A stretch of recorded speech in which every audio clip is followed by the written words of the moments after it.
Hello, hello, hello. It is me, your True Heel Phenom SP3. We are live, pal, on YouTube, Facebook, and Twitter with True Heel Heat 120.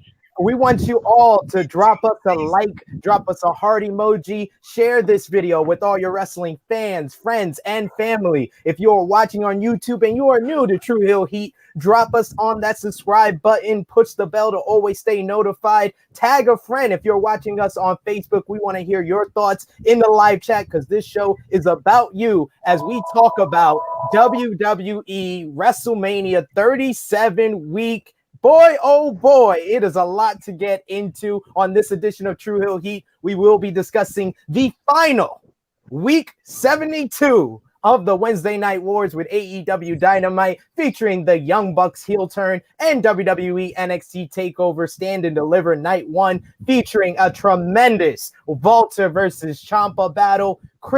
We're going to talk about all the latest wrestling news from around the wrestling world, as well as preview and predictions for NXT TakeOver Stand and Deliver Night 2 and WWE WrestleMania 37 two-night event. First of all, I got to introduce the lovely, the beautiful Miss Krssi Love. Ding dong, hello, I am here. I'm so excited. I'm so excited for our special guest, one of our favorites. Hi, Top Guy JJ. How are you, darling? Hey, SP, hello, boo. I'm so excited. It's WrestleMania week. Let's get this started. Absolutely. You already said his name, but I'll give him a proper introduction. The true heel resident alcoholic himself, Top Guy JJ. Oh, yeah, and as of course, mine is always on deck, baby. And, you know, we had to pop the bottle for our favorite guest, you know what I mean? Let's just get this going. Let's get this going. We ready. It's WrestleMania week. It's the whole week of wrestling. Ready. For the big 120, we had to bring out the big guns. One of the best guest hosts we've ever had on True Heel Heat. He joined us on True Heel Heat 70 for the first time. Then he came back for True Heel Heat 100. And now he's here for True Heel Heat 120. He is the All Father, wrestling's richest prize, a champion wherever he goes, Dark of the Arts. It doesn't matter. This man is a champion in life. He is Mr. Darius Carter. Oh, magnificent, wonderful, splendid.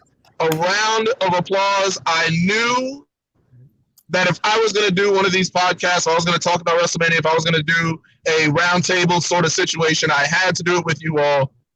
True Heel Heat. Respect to you all. Appreciation to you all.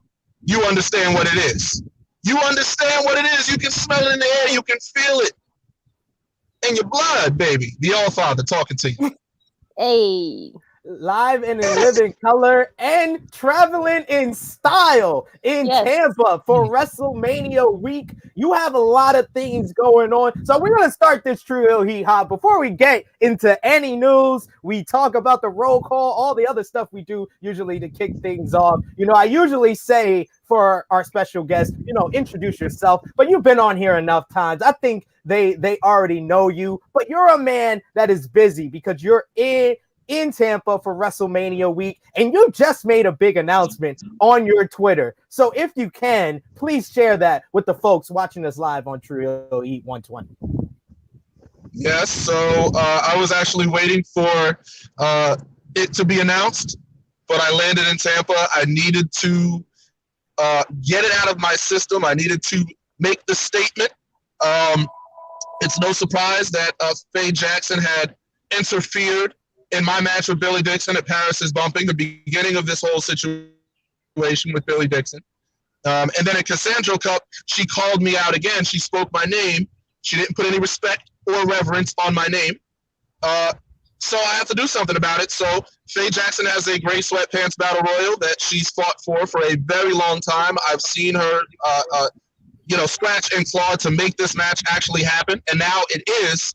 And now I'm going to win it because I am officially introducing myself into that match. I am now entering myself into the Gray Sweatpants Battle Royal, and I know that this is going to be one of those events that everyone's going to be trying to have fun at, and everyone's going to want to drink afterwards and be buddies and be friends, and wear gray sweatpants and talk about genitalia and kind of make a mockery out of things. But I'm there to win this match.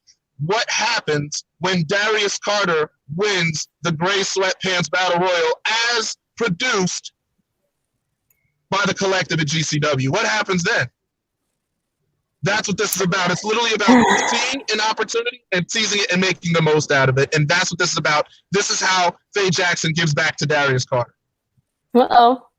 Oh, man. Here we go. We just got another huge announcement for WrestleMania week. You're gonna be seeing Darius Carter a lot during this week. So please, just off the top of the show, Darius, please tell them a couple of the places they can see you throughout WrestleMania week that you've already got going on for this huge week in Tampa.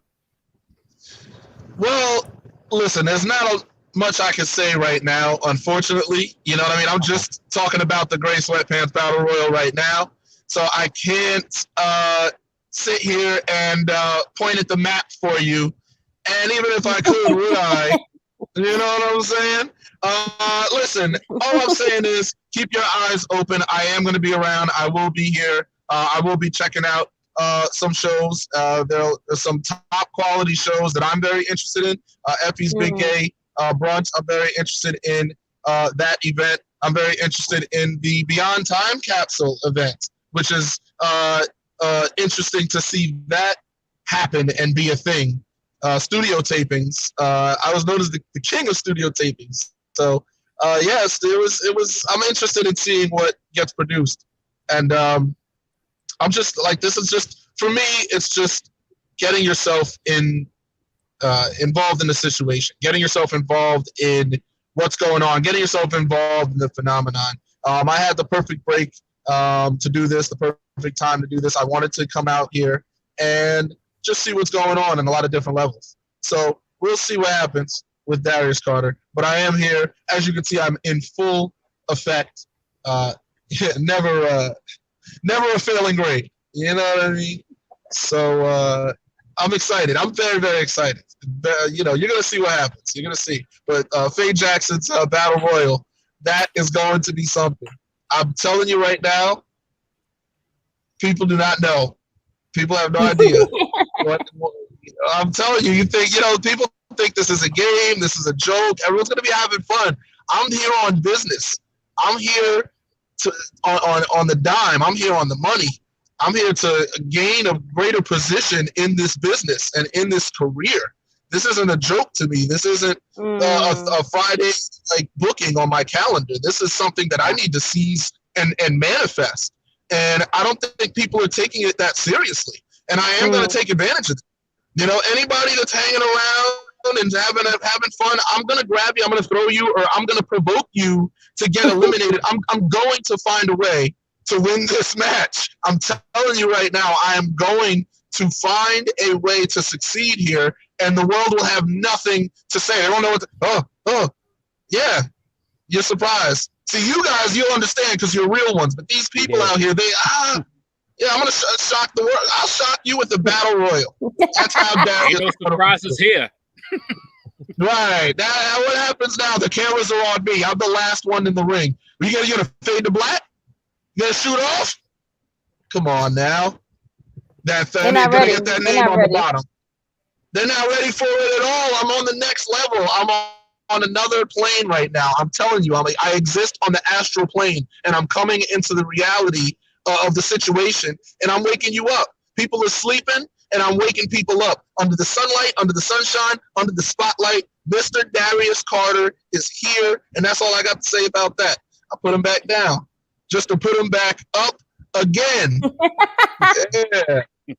I love it. Styling and profiling as usual. Darius Carter is with us on True Hill Heat 120. And like this edition, he is back in business. So we got to get back in business. This edition of True Hill Heat is brought to you by our good friends over at Powered 4 TV. Of course, we got to start off this True Hill Heat by talking about you guys, the supporters, the subscribers, the watchers of True Hill Heat. Drop us a like. Comment in the live chat. We want to hear your thoughts. We want to make you a part of the show. And of course, push the subscribe button if you're watching on YouTube. So this is for our subscribers, our supporters on social media, our True Hill roll call, our top 3 conversation starters on the True Hills group page on Facebook. Coming in at number 3 is our Gino Bismo. Coming in at number 2 is James Wims. He heard your calls. He's moved up 1 spot, top guy JJ. There we go. That's what I'm talking about. My man James Wims is coming up. He's moving up them charts. And I'm just saying, my man All Father's words were so powerful. He has literally shifted my clouds all the way, and it is coming down with sun. Those words were powerful, boy. He brought the sun out. Yo, you see what happened? I love it. A couple of True Hills we got to shout out. Ryan Ainge, Colton James, Paige Thompson, Matthew Pace, YouTube subscriber highlight, Kwame Shafir on True Hill Heat 119. He commented, in my view, Vince is force-feeding Drew his WrestleMania moment. He was robbed of last year with no fans by breaking up the Hurt Business so he can get fans to boo Bobby and cheer Drew at WrestleMania 37. And Rambo 77.619 said under our WrestleMania week lineup, can't wait. I've actually booked this week off, so got loads to watch with True Hill Heat, Wrestling Daily, Sports Kita, Powered 4, podcasts, and everything on WWE TV. What a time to be a wrestling fan. And add Faye Jackson's Battle Royal with Darius Carter to that list, Rambo. Yep. I hope you're watching, so you heard what Darius had to say. So let's start off with what we miss. What we miss is, of course, the final week, ladies and gentlemen, of the Wednesday Night Wars. Krssi Love, your drums will finally be retired. We're going to give them the ratings. We're going to tell them what happened on both shows. And then, first of all, we got to hear from Darius what his thoughts on TakeOver was, because that was an amazing show. We're not going to do what was the better show for the week. We are retiring that because TakeOver won. All right? We're not even going to ask the question. TakeOver won as far as quality. So we're not going to ask what's the better show for the week, but we're going to talk about both shows. So, Krssi, hit the drums so I can give the ratings. NXT TakeOver Stand and Deliver Night 1 comes in with 768,000 viewers. That is up from last week where they did about 688,000. And speaking of that number, AEW Dynamite comes in with 688,000 viewers. What? They are, of course, down from last week. Yes, NXT has won the final last night of the Wednesday Night Wars. If Romeo is anything to tell by, if you win the final week, you won the war. So Romeo takes home that victory. On WWE NXT TakeOver Stand and Deliver Night 1, Raquel Gonzalez defeated Io Shirai to win the NXT Women's Championship. We had an absolute masterful, outstanding war with Walter beating Tommaso Ciampa to retain the NXT UK Championship. MSK beat Grizzled Young Veterans and Legado del Fantasma to win the NXT Tag Team titles. We had Bronson Reed win the Gauntlet Eliminator to face Johnny Gargano for the NXT North American Championship tonight on NXT TakeOver Stand and Deliver Night 2.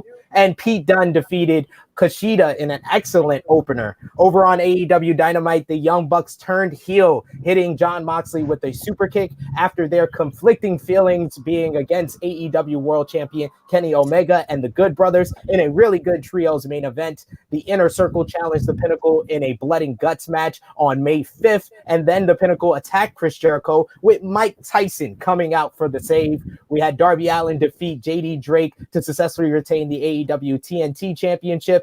Hangman Page beat Max Caster QT Marshall cut a nice shoot-style promo on Cody Rhodes, and we had Taz offer Christian Cage a spot in Team Taz. So let's go over to Darius. What was your thoughts on TakeOver, and what was your match of the night? So, right. It was just so well crafted. It just felt like a culmination event. Like, that's what a TakeOver needed to feel like. And I'm not going to say NXT hasn't had that, because it's definitely there. TakeOver is TakeOver. Okay. Yeah. We always get excited. We're always amped in some way, in one form or another when it happens. But the spirit of TakeOver was alive here. Everything was firing on so many cylinders because it felt like payoffs. Everything that we saw happen, it was illustrated in a clear manner. Even the gauntlet match was illustrated to us, to the point where, the last person standing was last in, and then everyone else who got eliminated would come in that order. Like, that was a clever way to really rank the system. You just told us the rankings, basically, for the North American Championship, which is a huge victory across the board. And you did that on a big pay-per-view setting. That's what I look at, too. It's not just the entertainment, but, like, on the books. Like, how does it look like? What did you accomplish at the end of the day? And so many things happened positively. The Pete Dunne match with Kushida, I mean, first off, making that the opener was I mean, come on. Brilliant. That was the match. That was the match to open with.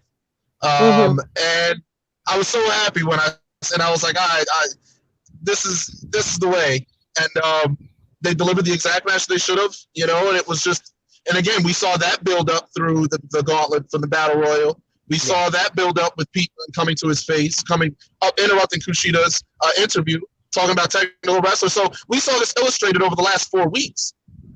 This match that happened with Pete Dunne, it wasn't just a one-off match or one-on-one match for no reason. So every match that was on that card was earned through storytelling, and that's what made each match so interesting to watch. And I mean, I love them all.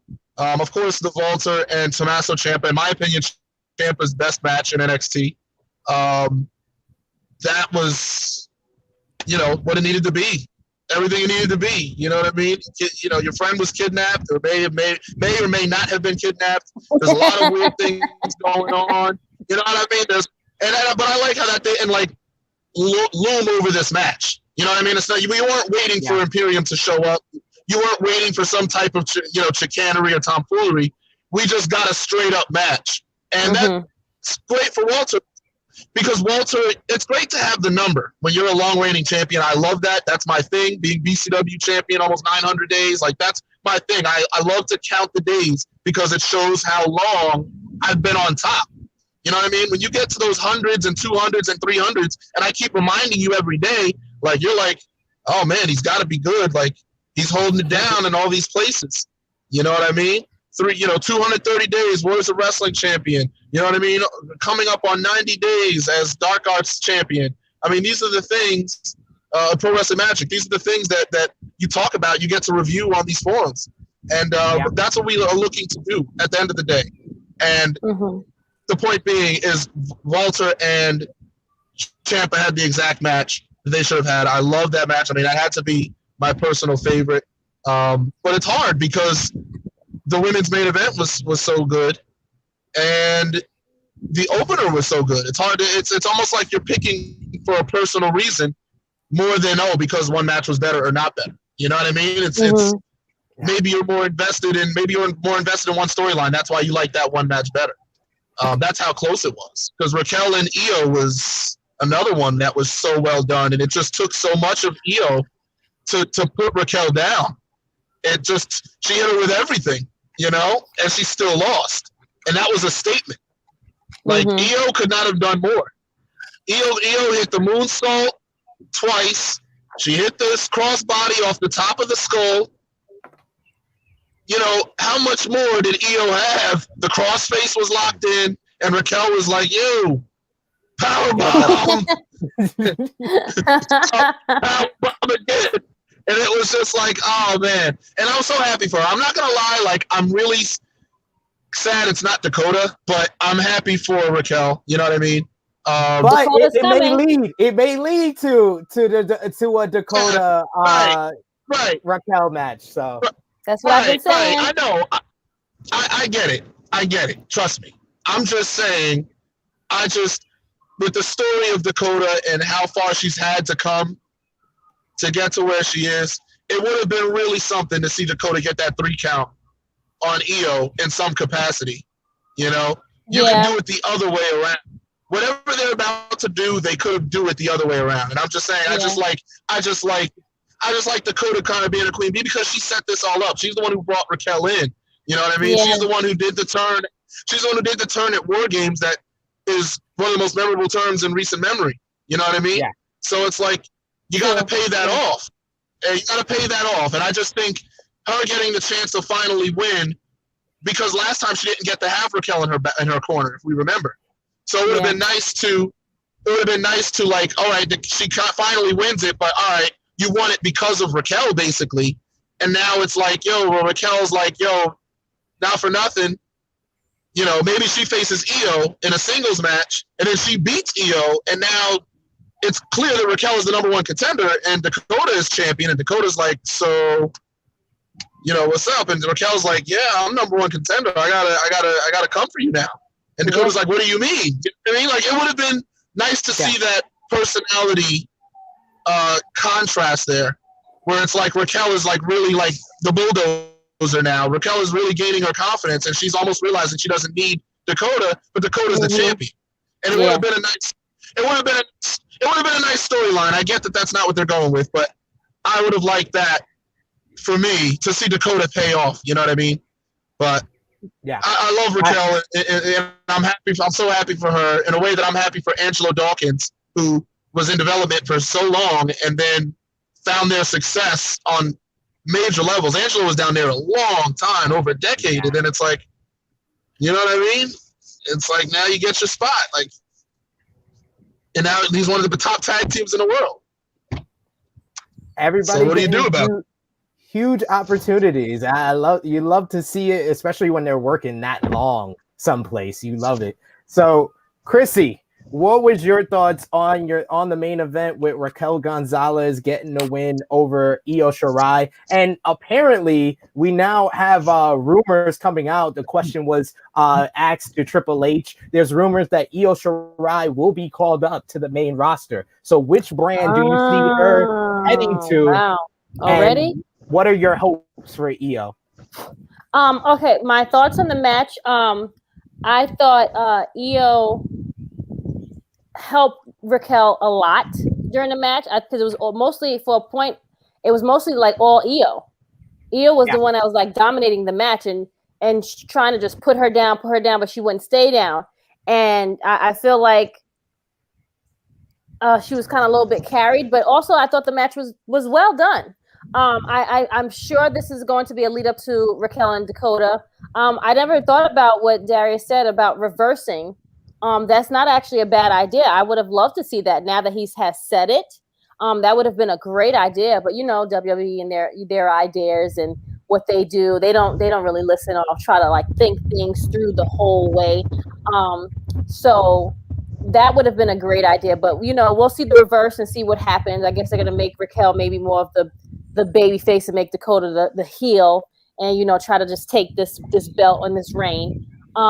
As far as Io is concerned, I don't want her to go to the main roster yet. I don't want to get her lost in the sauce. It's too many people over there right now. We just got Rhea, so it's like, is she gonna go after Rhea? Like, what? Why?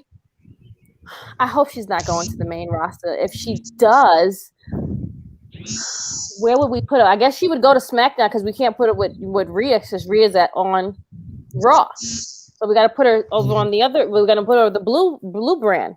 But I hope that's not the case. But what else is there? What else is there for her to do on NXT?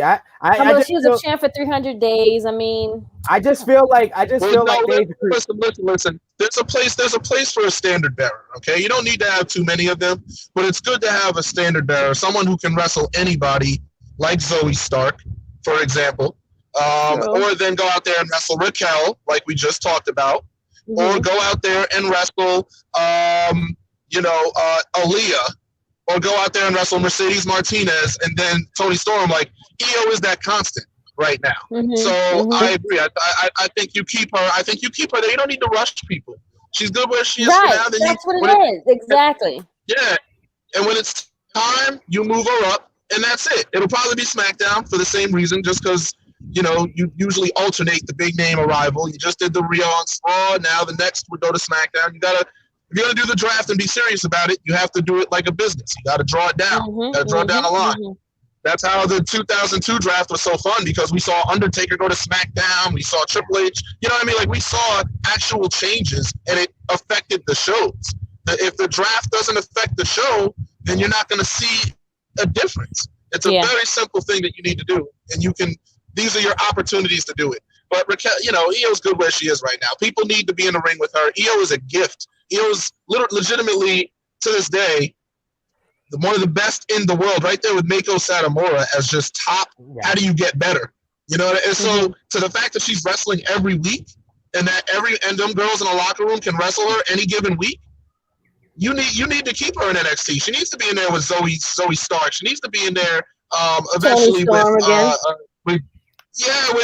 with Gigi, with Priscilla Kelly now with the name. You know what I mean? You're gonna want to see that match. Like, Io still has plenty of matches left, and other rematches she can get done. You know what I mean? And now that she doesn't have the title, it's like she actually looks like she might be able to lose, which adds some intrigue. Because she did have an air of invincibility to her when she was champion. It almost looked like nobody could beat her. So it worked with Raquel because we've seen Raquel pin her before. Yeah, I just always, when we talk about WWE, I put on my Vince hat. When we talk about Triple H, when we talk about NXT, I'm putting on my Paul hat. And he has created this stigma or this trope that you're NXT Women's Champion, for a while or maybe a short time. You lose the title, you get called up. You stay on the brand. I just look at guys like Gargano, Tommaso Ciampa, and Adam Cole, who are all great guys. They're like the best guys in WWE, regardless of brand. But they have felt stale to a lot of fans since they've been on NXT after losing the NXT championship.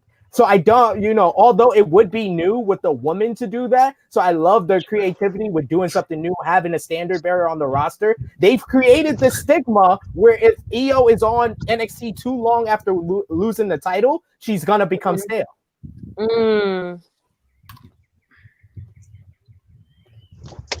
That's just my thought. I don't know what you guys. Eventually, you got to move her up. I'm not. That's.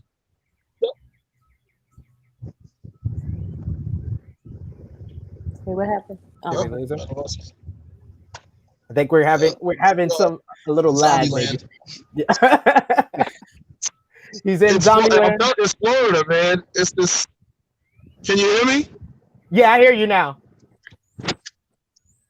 Yeah, it's Florida, man. Oh man, this place, man. It's Florida, Tampa. Yeah. Tampa.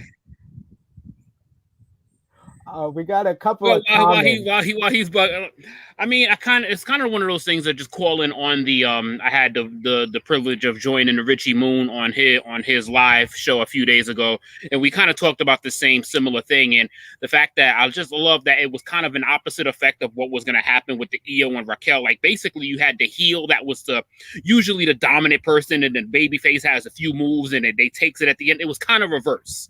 Like, Io was the offensive juggernaut, and Raquel just came in with a few smash hits and then took the title. And I felt that was a perfect way to hand off the torch. And speaking on that, just feeling like that would be the perfect time for Io to move on. It's just now, are we hopeful that she's going to be used properly? I would hope that she ends up going to SmackDown. Like, I would hope that it was SmackDown, to me, would be the better option. But here's the deal, is that if you guys remember, Monday Night Raw after WrestleMania last year was the worst Raw after Mania ever. You don't even remember what the hell happened on the show. Right. I do. I damn sure don't. I don't even remember that show. We had the Drew McIntyre versus Big Show WWE. Yeah, the match that happened a few minutes after the match against Brock Lesnar that they aired on Raw, that was taped and then aired. Nice. Yeah, we need to eat though. The worst Raw after Mania ever, ever. So I think they need to come back in a big way, and the biggest splash that they'll probably do would be Io Shirai. Because honestly, there's not going to be really a bigger call-up, even from the men's perspective, from NXT to make that splash, even though I think Raw would be the wrong place for her. I just don't think that Io can have as many budding rivalries with the women on Raw that she can with the women of SmackDown. Like, this would be a great way to reignite Bayley's 2021, because she hasn't had a damn thing going on the entire year, which has been my favorite woman of 2020, and we go 1 year later, literally 1 year later, and she has nothing going on. So Io to come in and just interrupt Bayley's show, and that would obviously, you get two superstars at a non-title picture to basically get the women's mid-card going, because WWE doesn't have a women's mid-card. They don't. That's the sad. It's so either crazy. Championship or you're not on TV. And it's kind of like they got too many women to only have 1 to 2 segments again, which is kind of the direction that they're heading back into.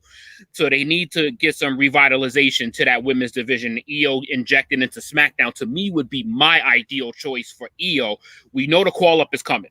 I just hope that it's not Raw, because Rhea just got there. That's just my thoughts. I just think that Io she'd be better on SmackDown, and she has a lot more women to play with and feud with on that show. We got Nick Jackson in the comments saying Volta versus Ciampa was an absolute war, and so proud of MSK for winning the tag straps. That reminds me of what Darius talked about, how like you can really, a lot of people can pick a different match of the night from this card. Every match was something different. Like Kushida versus Pete Dunne was submission based, like technical wrestling. You had the Gauntlet Eliminator with so many different characters, and it was just so much fun to watch. Then you had the Ciampa versus Volta, which was an absolute war, like Nick Jackson said, and was a real fight. It was just brutal and hard hitting. Then you had the 3-way tag match, which is high flying, big moves, and then you had Io Shirai versus Raquel Gonzalez, which was a twist on the David versus Goliath story, with David just attacking Goliath, but Goliath overcoming. So it was great how anyone could pick something different, and they would have a good reason to pick a match of the night on that card. We got the MW Network saying $20K for a Volta chop. Any takers? Top guy, add a 0, and I'll take it, because I know half of that is going to go to my hospital bill. Right. So add a 0, I'll do it, because half of that shit is going to my hospital bill. $20K ain't enough, because I'll be in debt. Smart decision. Nick Jackson says the Young Bucks are becoming like the AEW's big shows with these face and heel turns. Krssi Love, do you agree with Nick Jackson? And what was your thoughts on the Young Bucks heel turn on Dynamite? I'm not sure if it's like a big show. That's like the big show was the big show. Like he was getting bad after like 5 years, probably, I want to say.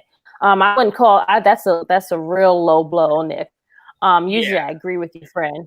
That's really, really low. I don't think Nick and the Young Bucks no. However, their heel turn, it just was I felt like it took too long to lead up to that point. You understand what I'm saying? Just like the execution of it, I was not really like, all right, come on, hurry up already. Like, get it over with. Like, you're going to hit him, or you don't want to hit him. Like, that's your boy. Like, all right then. Like, come on, leave him alone. Like, just walk out on like, I wish I would have just left or whatever. Like the whole thing, like you standing there, and then like John had to step in. So I don't think I don't think they're a big show. I think that's a little too much. I think that's I would like to kind of like chime in. I had a night to sleep on that stuff, and this whole Matt Jackson story is like a relationship. Like it's like he turned you in so many moods that means that he's doing his job very well. Like he's doing and that's I think that was the perspective that I was kind of like I was mad as a wrestling fan last night. Like, I wasn't mad as, oh, this is some pitiful ass booking. I was mad as a fan. Matt literally pissed me off. Like, so you didn't realize you didn't put the two together. Now you slept on it. You got it. But it's being a fan. Like, I am still a fan at the end of the day. I am a wrestling fan before an analyst, a jerk, like whatever we are. I'm a fan first. Yeah. So seeing him not knowing what the fuck to do with his life pissed me off. It's like, that makes sense now. That makes sense. It literally is like a relationship. It's literally like a relationship. You go through so many goddamn emotions, but he's doing it so damn well. Big Show's heel and face turns were so goddamn uneventful. They were just like, he's heel again. Okay, he gave somebody the punch. Great. Maybe that's what Nick is trying to say, that the whole heel turn was not eventful for him. Well, no, he's making a joke, but it's not a very effective joke because Big Show went to the extreme and the Young Bucks haven't done that. But I also had a night to sleep on it, so I do understand a little bit more what JJ and Romeo were kind of saying with their issues with it. I will give it this: if the Young Bucks never did that BS fake heel turn that they did in the summer before racing FTR, this would have been a lot more effective. And I think a lot less people would have an issue with it. It was like they dipped their toes into turning heel and then dip right out. So everybody was like, oh, they should be babyface. But they're really dicks. Then they do the too sweet. Then they're still conflicted. Then they come back. Like, it's just like, okay, now y'all doing a little bit too much of the fake, fake, and it is realistic though. But like JJ said, that is real life. That is to play to play devil's advocate. That actually made the emotions even higher because it's like you're so fucking annoying. You don't know what to do with yourself. Yeah. Like that FTR turn kind of actually made it a little bit more incentive with the emotion because it's like. You're just pissing me off so much. Like you're doing this for so long. It's like, yo, make up your fucking mind. It's like literally that's just how I took it. I was like, this shit is like we're in a fucking relationship. Yeah. So, but we got also in the comments, once again, MW Network. Ciampa is a warrior with the neck injuries, and he stayed bringing the fight to Walter. It was just a great, fantastic match. We got Romeo saying after Nick Jackson asked, I don't know who could possibly dethrone Walter for that title. And Romeo says Davey Boy Smith Jr. So an interesting choice right there. Georgia Smith. You know, we interviewed her on True Hill Heat, and she even said she would love to see her brother back in WWE. Powered 4 Entertainment said, shared you guys. Hope you all have a great weekend, a great Mania weekend, and a great weekend to Powered 4 TV. They got great content going on. They got an entire showcase during WrestleMania to build up to the big shows on Saturday and Sunday. John Scott has been working hard. You got to give it up for our former host over here on True Hill Heat, John Scott, and he's doing great work over there. So hopefully, we can get him back on when he's not so busy with Mania week. We got Mark with Mike says it seemed like each match outdid the one before it, talking about the TakeOver card. So great. TakeOver was awesome. TakeOver was awesome. It really was. Yes, we got Brett Thomas saying, how excited is everyone for Logan Mania? He is talking about Logan Paul at WrestleMania. Brett Thomas predicted it before it even happened. So we got Steve Salvage saying, love hearing this perspective from the All Father. Darius is traveling right now. He's getting settled right now. That's why we lost him for the time being. If he's able to settle in Tampa, he will rejoin us. If not, we want to thank him for joining us on True Hill Heat 120, making room for us on his very busy schedule out there in Tampa, Florida. So we appreciate him coming on, giving us his great insight as usual and great perspective on the business and different type of storylines and routes that different stories could have taken coming out of TakeOver. We got Alberto G saying, Alex Alberto G saying, Frankie taking that belt off of Raquel. What do y'all got? I ain't behind that. You better change that motherfucking name. I ain't behind that shit. Who the fuck is that shit? Frankie what? Frankie Monte? So I was gonna bring this up in the news section, but I'll bring it up here. Yes, Right. Taya Valkyrie has been given a name change. She is now to be known as Frankie Monet in NXT. Krssi Love, what's your thoughts? I don't like. I hate the name, to be honest. I think it's so horrendous. What was the? She had to have like a top 5. Like, did we have like, you know how you got like, you know, you have, if we all have children and we had names listed. Okay, I want this one, this one. Okay, like I don't know, like what was the listing of names? Like I need to know, because that Frankie Monet, maybe just Monet or Monet something. I don't know, but I don't like it. It sounds like a low budget sex worker or a porno star. I don't know. Oh my! Anything but a professional wrestler that I could support.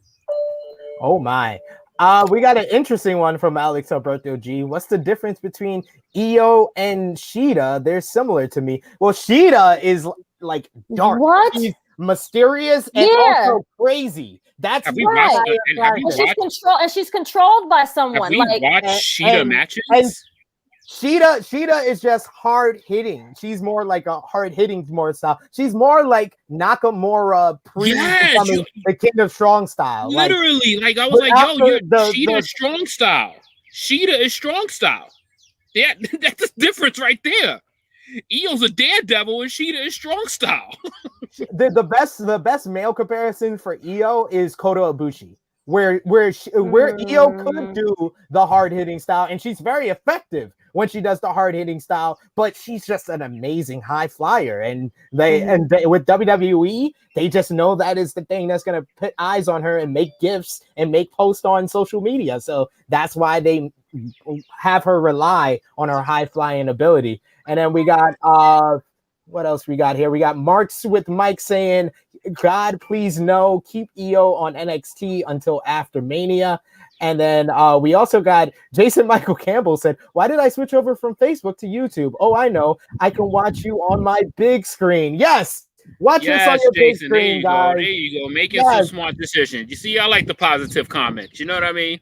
And like a lot of you that are seeing the video on Facebook, Jason Michael Campbell found us on Facebook, and now he is a subscriber to our YouTube channel. So if you're watching us on Facebook, great. Like this video, tag a friend, get more engagement for this video on Facebook, but then jump over to YouTube and subscribe to the YouTube channel for all the great content that we got going on. But we got to move on, guys. We got talk about WWE Raw this week. We had Drew McIntyre get the victory over King Corbin in the main event. Yes, King Corbin got an 18-minute main event on the go-home show to WrestleMania, and that was after Drew McIntyre cut a very emotionally filled opening promo. Bobby Lashley beat Cedric Alexander to further put the stake in the knife of the heart of the Hurt Business. And in better news, your 2020 Spotify Artist of the Year, your 2021 Grammy Award winner, and your ethnic celebrity chief, Bad Bunny. Bad Bunny. What's his name, Krssi? What's his name, Krssi? Bad Bunny. He cut an impassioned promo on Monday Night Raw. Great stuff from the rookie sensation. Superb promo talking about the emotions and the entire story that he's gone through with Miz and Morrison leading up to the tag team match at WrestleMania, as it's going to be now Bad Bunny and Damian Priest versus the Miz and Morrison, after Miz and Morrison poured paint and painted basically finger paints, easily washed off. Yeah, watercolor. Over colored water. Over his Bugatti. Yeah, it's an expensive Bugatti though, so I understand. Right, they're not gonna, they're not gonna replace that bad boy. Hell yeah. So what was your guys' thoughts? Hey, hop, and they put little bunnies on it. I thought it was funny. Also, another reason for all of you to watch on YouTube. Apparently, Facebook is down right now, so I appreciate. I figured that was something. I'm trying to share us. I'm like, what is happening right now? So more of a reason. go jump on YouTube. Watch us on YouTube. We got almost about I think like 20 or so people watching us on YouTube right now. So Hey, go over peeps. there, watch it. You can watch us on Facebook if you're still able to. Your Facebook's not down, so that's a good thing. But yes, we got to talk about Bad Bunny's promo on Monday Night Raw. Miss Krssi Love, what was your thoughts on his go home promo? I'm happy. I'm loving that this celebrity has invested the time. As you can tell, he is a fan, and he's put in the time and the work to do this great. And people are loving it. We're eating it all up. I know I am. And I'm just happy that, of course, they're going to get the win. They're going to get the W.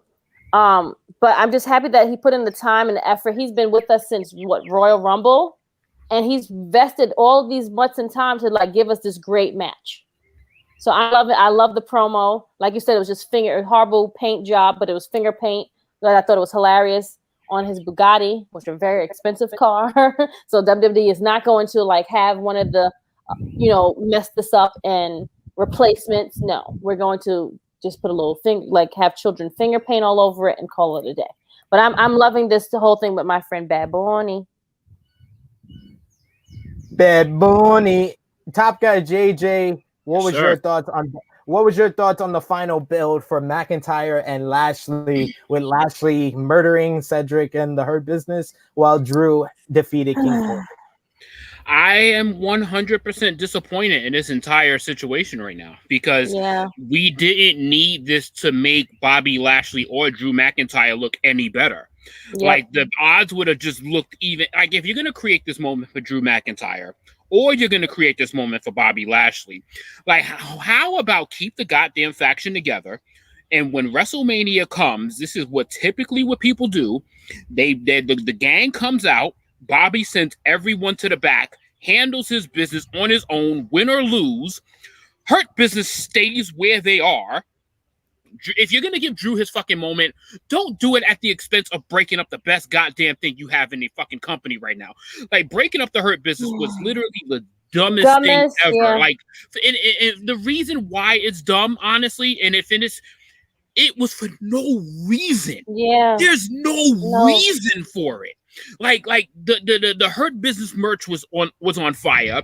The stable was on fire. You ain't got nowhere now to put Shelton and Cedric. It has failure all the way. And then you're gonna fucking try to entice me and put Baron Corbin? Yeah, and a suit at that. Baron Corbin. You're gonna put Baron fucking Corbin in the main event for almost 20 minutes. Mm-hmm. I could barely stand seeing him for 3. And you're going to put him in a match for 20? And then on top of that, you're going to put him against this guy that you're like, this is what we was talking about. Maybe a True Hill Heat even last week is kind of feeling like I like Drew McIntyre a lot. And the fact that it's come out, like they're forcing this moment is going to have the opposite effect. Like Drew didn't need all of this stuff to happen for him in order to make him look good. He didn't need the Hurt Business to break up.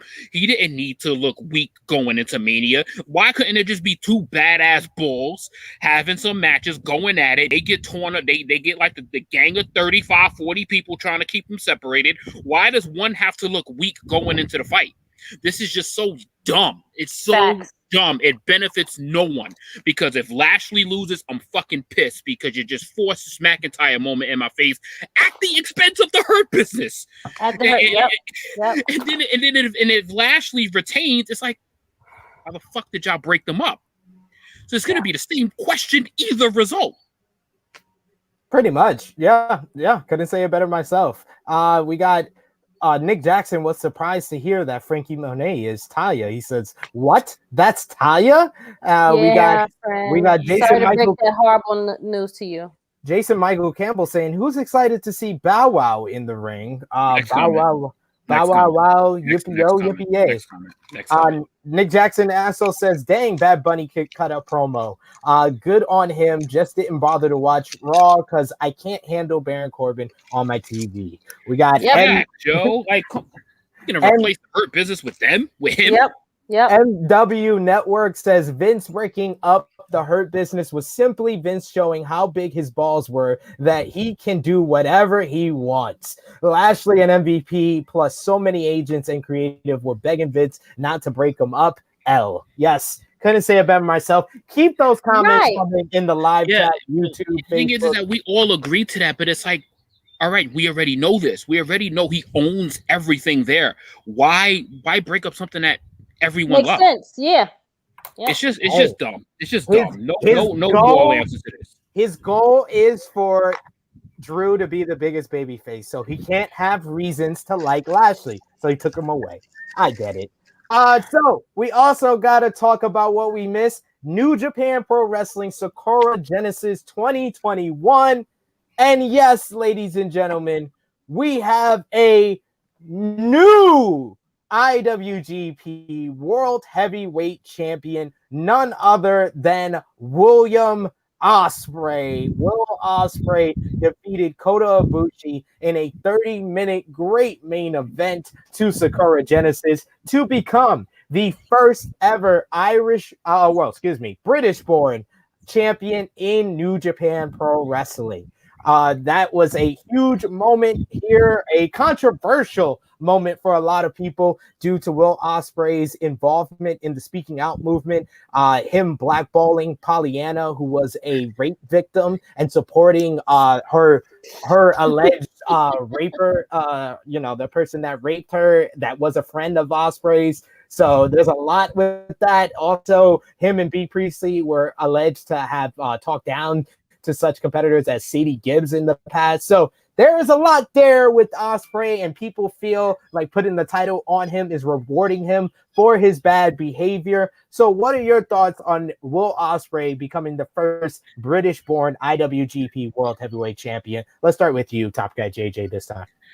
Honestly, I was a little bit torn by this because obviously, I love Will Ospreay. Like anybody that watches knows I love Will Ospreay. I picked him to win the New Japan Cup, and I was looking forward to this match more than anything, which this match was fucking awesome, by the way. Mm-hmm. This match was awesome. I just don't get the timing of removing the title from Ibushi right now. I call changing that title to that ridiculous shit on the screen right now, like to that American Nightmare Divas Marriage title, like to that turning that bullshit in like what is that garbage? And I don't like it, and nobody can convince me to like this title. Maybe in like 15 years, I'll probably just get used to it. But I wasn't ready for Ibushi to drop the title already. Like we're 3 months into his title reign and it's already gone. Like he won 2 nights at Wrestle Kingdom. He became champion and then he survived. But I thought it should have been him losing the title after 1 night to Switchblade. And if you're not going to do that, give the man a long reign. Like give the man a reign. Like give him a longer reign than this. So it's like I'm torn. I'm happy as hell for Will Ospreay, but it comes at a terrible time for me. Like it comes at a but it's kind of like devil's advocate. He's got heat, give him title, give him some more attention, and he deserves it because he's getting back into that 2019, 2018 best wrestler mode. So it's like, you're so torn with this because it's like, damn, we've been waiting for this Ibushi moment forever, and it only lasted 3 months. Mm-hmm. So do we get something back at the G1 Climax? Do we get some type of thing back at that? Do we see Ibushi kind of insert himself to get back his title in a few months? Like it's like I just feel like his reign was so useless that he didn't get to actually have a title reign. Like he just basically, to make Ibushi the transitional champion after basically merging the titles, to me was a horrible decision. That's just my thoughts. So I'll give my thoughts before I ask Miss Krssi Love. I talked about it a lot on our Sakura Genesis live reaction, live roundtable review with myself, Jay News, and Phil Lindsay. And Phil Lindsay had the line of that, which I'll get to shortly. But we talked about a lot with Will Ospreay, the controversy surrounding him, and this not being a very good look for New Japan. But most of all, a lot of our frustration with the decision is like Top Guy JJ in Kota Ibushi getting his legs cut from behind him. Because I keep saying this, I've said it on Twitter, I said it on that review, I'll say it here. Okada and Tanahashi are the biggest stars that New Japan have built over the last decade that are still with New Japan. Outside of them, you would say it's a AJ Styles or a Kenny Omega. The reason why a Naito is not at that position, because it seems like every time Naito gets to that apex, they like pull the rug from under him. And we're starting to see that same theme with Kota Ibushi. You know, he wins the G1 climax twice. He becomes the first guy to lose the briefcase. He becomes the first guy to unify the two titles, get the new championship gold. He loses in his first defense before he even gets to wear the title. So it feels like his legs are getting cut from under him. Hey. Okay, I heard some jamming back there. Well. Okay. But yes, like I was saying, See my face switch real fast. Absolutely. I think most of all, people are upset, not even because, you know, Kota Ibushi, they're looking at the entire picture of his career. I think they're looking at it as we're not going to get Ibushi versus Omega. But all this really showed to me was we're not getting Ibushi and Omega right now, because New Japan has a theme. When somebody becomes the heavyweight champion, their first reign is usually a short reign, and then they go on to further establish themselves as a top star, and they get another reign. It's a little bit longer. They really get to have a reign that really matters, or you become evil. So, you know, I don't think Kota Ibushi is going to go to evil right. Neither did Tetsuya Naito. So I do have faith for him, but I feel like this is a nice kind of mixing of the top of the card that was kind of needed to kind of give New Japan a little bit more buzz, because people are going to talk about them more with Will Ospreay on top because of the controversy. So, Krssi Love, what's your thoughts on Will Ospreay becoming the IWGP World Heavyweight Champion? And would you say you're happy that your favorite Kota Ibushi took the L here? I like both of them, so I wasn't mad either way. However, his reign should have been longer, but again, I'm still learning the New Japan way. So, like you said, if this is your first time, then it's going to be a short run. So I guess his next run with that horrible looking Divas Championship belt will, you know, be a little bit longer. Even though I saw the picture of Will's, you know, taking what on, it didn't look bad on him. I still didn't like it, but the picture, it looks better when it was on him, because the picture doesn't do it any justice, because it's still trash. So once you've seen it on his shoulder, or once you've seen it around his waist, it looked a teeny bit better. I'm not a fan of what it is, though. You know, it still looks like they gave away something that was beautiful for garbage. Yes. If that makes sense. No, that does. Can we just be clear? It's not a bad looking title. It's we're angry about what it replaced. It's the fact that it replaced the most gorgeous, beautiful, prestigious looking title on all of professional wrestling. And that's what we got. We got that shit.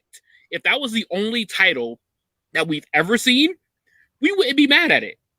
But we've seen the most beautiful title in all of professional wrestling, and now it's gone. It's gone for that. That's the anger towards that fucking title, not the original concept of it. Right. Anger. Okay. Anger, yes. The author fist. Because out of all of the belts that we've seen, that's the most beautiful one. The most, you know, out of all of the belts that we have for wrestling, that's the main one that just was like gorgeous, and they just took something and put it into trash bags and made something else. Pretty much. We got Alex Alberto G saying, how do you guys feel about B. Priestley in WWE? He is talking about B. Priestley. We talked about it, I believe, True Heel Heat 117 or 118. Yeah. With Will Ospreay turning heel on B. Priestley following his win in the New Japan Cup 2021. Well, this weekend at the exact same time where Will Ospreay was defeating Kota Ibushi for the IWGP World Heavyweight Championship, B. Priestley was having her final match in Stardom. She lost in a championship bout towards the end of the night and got on the mic and said that that was her last match in Stardom and her last match in Japan. She is going to the UK. Dave Meltzer on Wrestling Observer Radio confirmed that she is not going to be re-signing with AEW. And she's been keeping it close to the chest on where she's going. So that has led many to believe that she is going to coming WWE. over. So because WWE doesn't let anybody know when you're signing with them. So it makes sense that until they make the decision and do the announcement.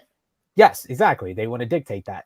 And she's going back to the UK where she's from, and apparently she's going to be on NXT UK. Which boy, oh boy, they're signing some of the best female talent from Mako Satomura, Millie McKenzie, and now Bea Priestley. They're gonna be arguably one of the better women's divisions in all of WWE.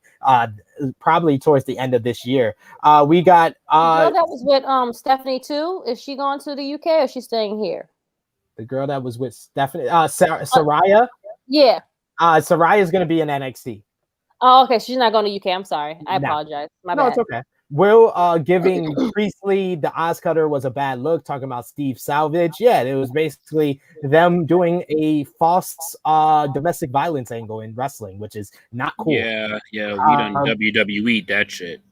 Absolutely. Nick Jackson quoting me saying, or you become evil. Make it a t-shirt. Yes. Or you become evil is the logo. Don't become evil should be the slogan of New Japan. Alex Alberto G saying, don't forget, New Japan is heavily foreshadowing Hiromu Takahashi headlining the Wrestle Kingdom. Well, he's got to be healthy first. We did see him at the beginning of Sakara Genesis. Also at Sakara Genesis, we had Roppongi 3K become the 5-time IWGP Junior Heavyweight Tag Team Champions, defeating Yoshinobu Kanemaru and El Desperado. We also had a new member of the United Empire with Will Ospreay, Jeff Cobb, and Great O'Khan, with Aaron Hanare, the former Toa Hanare, joining the group. A whole new look, looking like a new generation Masahiro Chono.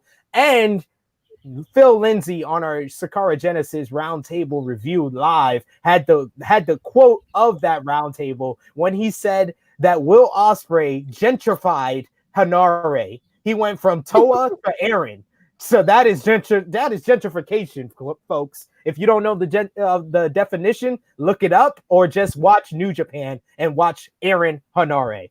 So we also got absolutely. MW Network, Naito or Jay White meets next on the new IWGP Championship. Naito looks lost once again. Will Ospreay deserves this. However, would have been dope if he kept the old IWGP champ, replaced the IC new gold. So I think he fixed his comment. Replace the IC with the new gold as his official exit from the division. I was okay with the uniting of the titles. I'm just not okay with getting rid of the lineage and the title belts. New Japan has way too many belts. I've said it once. I'll say it again. I'll say it until infinity. I don't care. But we got to move on. We talked about what we missed. We got to go through the news before we do our preview and predictions for tonight's NXT TakeOver Stand and Deliver Night 2, as well as WWE WrestleMania 37 two-night event. Put in the comments section, the live chat, your thoughts. Drop us a like if you're watching us on YouTube. Share this on all your favorite social media platforms. Drop us a like, a heart, a laugh, or an angry emoji about how you're feeling about WrestleMania week so far. If you're watching us on Facebook, tag a friend in the live chat so they can get involved in the conversation and watch along with you. WWE news, we got in an interview with the Colin Cowherd podcast. WWE president Nick Khan said that former Raw Women's Champion Becky Lynch will be returning to WWE in the not so distant future. Are you happy about that, Miss Krssi Love? I'm excited to see what she's going to bring to the table. I'm sure she'll probably be pushed right up to the front, just like Charlotte. I think she has that on her now. She has like the Charlotte stamp. So I hope that doesn't interfere with what we're going to have with the reigns for either Rhea or Miss Bianca. So we'll see what happens. But I'm happy to see my girl back from maternity leave, so we'll see. Well, I also forgot to mention that Nick Khan also said that our Lord and Savior, UFC Hall of Famer, why does and he the do this to me? Oh my on the God. planet, Rowdy Ronda Rousey will also be returning in the not so distant future. I won't ask Krssi Love how she feels about that one, though. Congratulations to all of the WWE Hall of Famers for this year with the 2020 and 2021 classes. However, apparently, there was a botch. Wrestling Observer Radio reports that footage of a completely different wrestler played for one of the first Black female wrestlers, Ethel Johnson, during the Legacy segment. How unfortunate is that, Top Guy JJ, that they used the wrong female Black wrestler for her Legacy Wing induction? That's like saying that I'm going to the Podcast Hall of Fame, but they play your video. That's beyond disrespectful. Like, let alone that is almost as bad as spitting in someone's face. Like I don't care how unintentional that mistake was. That is horrible. Horrible, because there's going to be people that don't know you that is going to now get to learn about you. But I just learned about somebody else. Yeah. And then you got to speak now because they can't now play your package properly because they're on time restriction.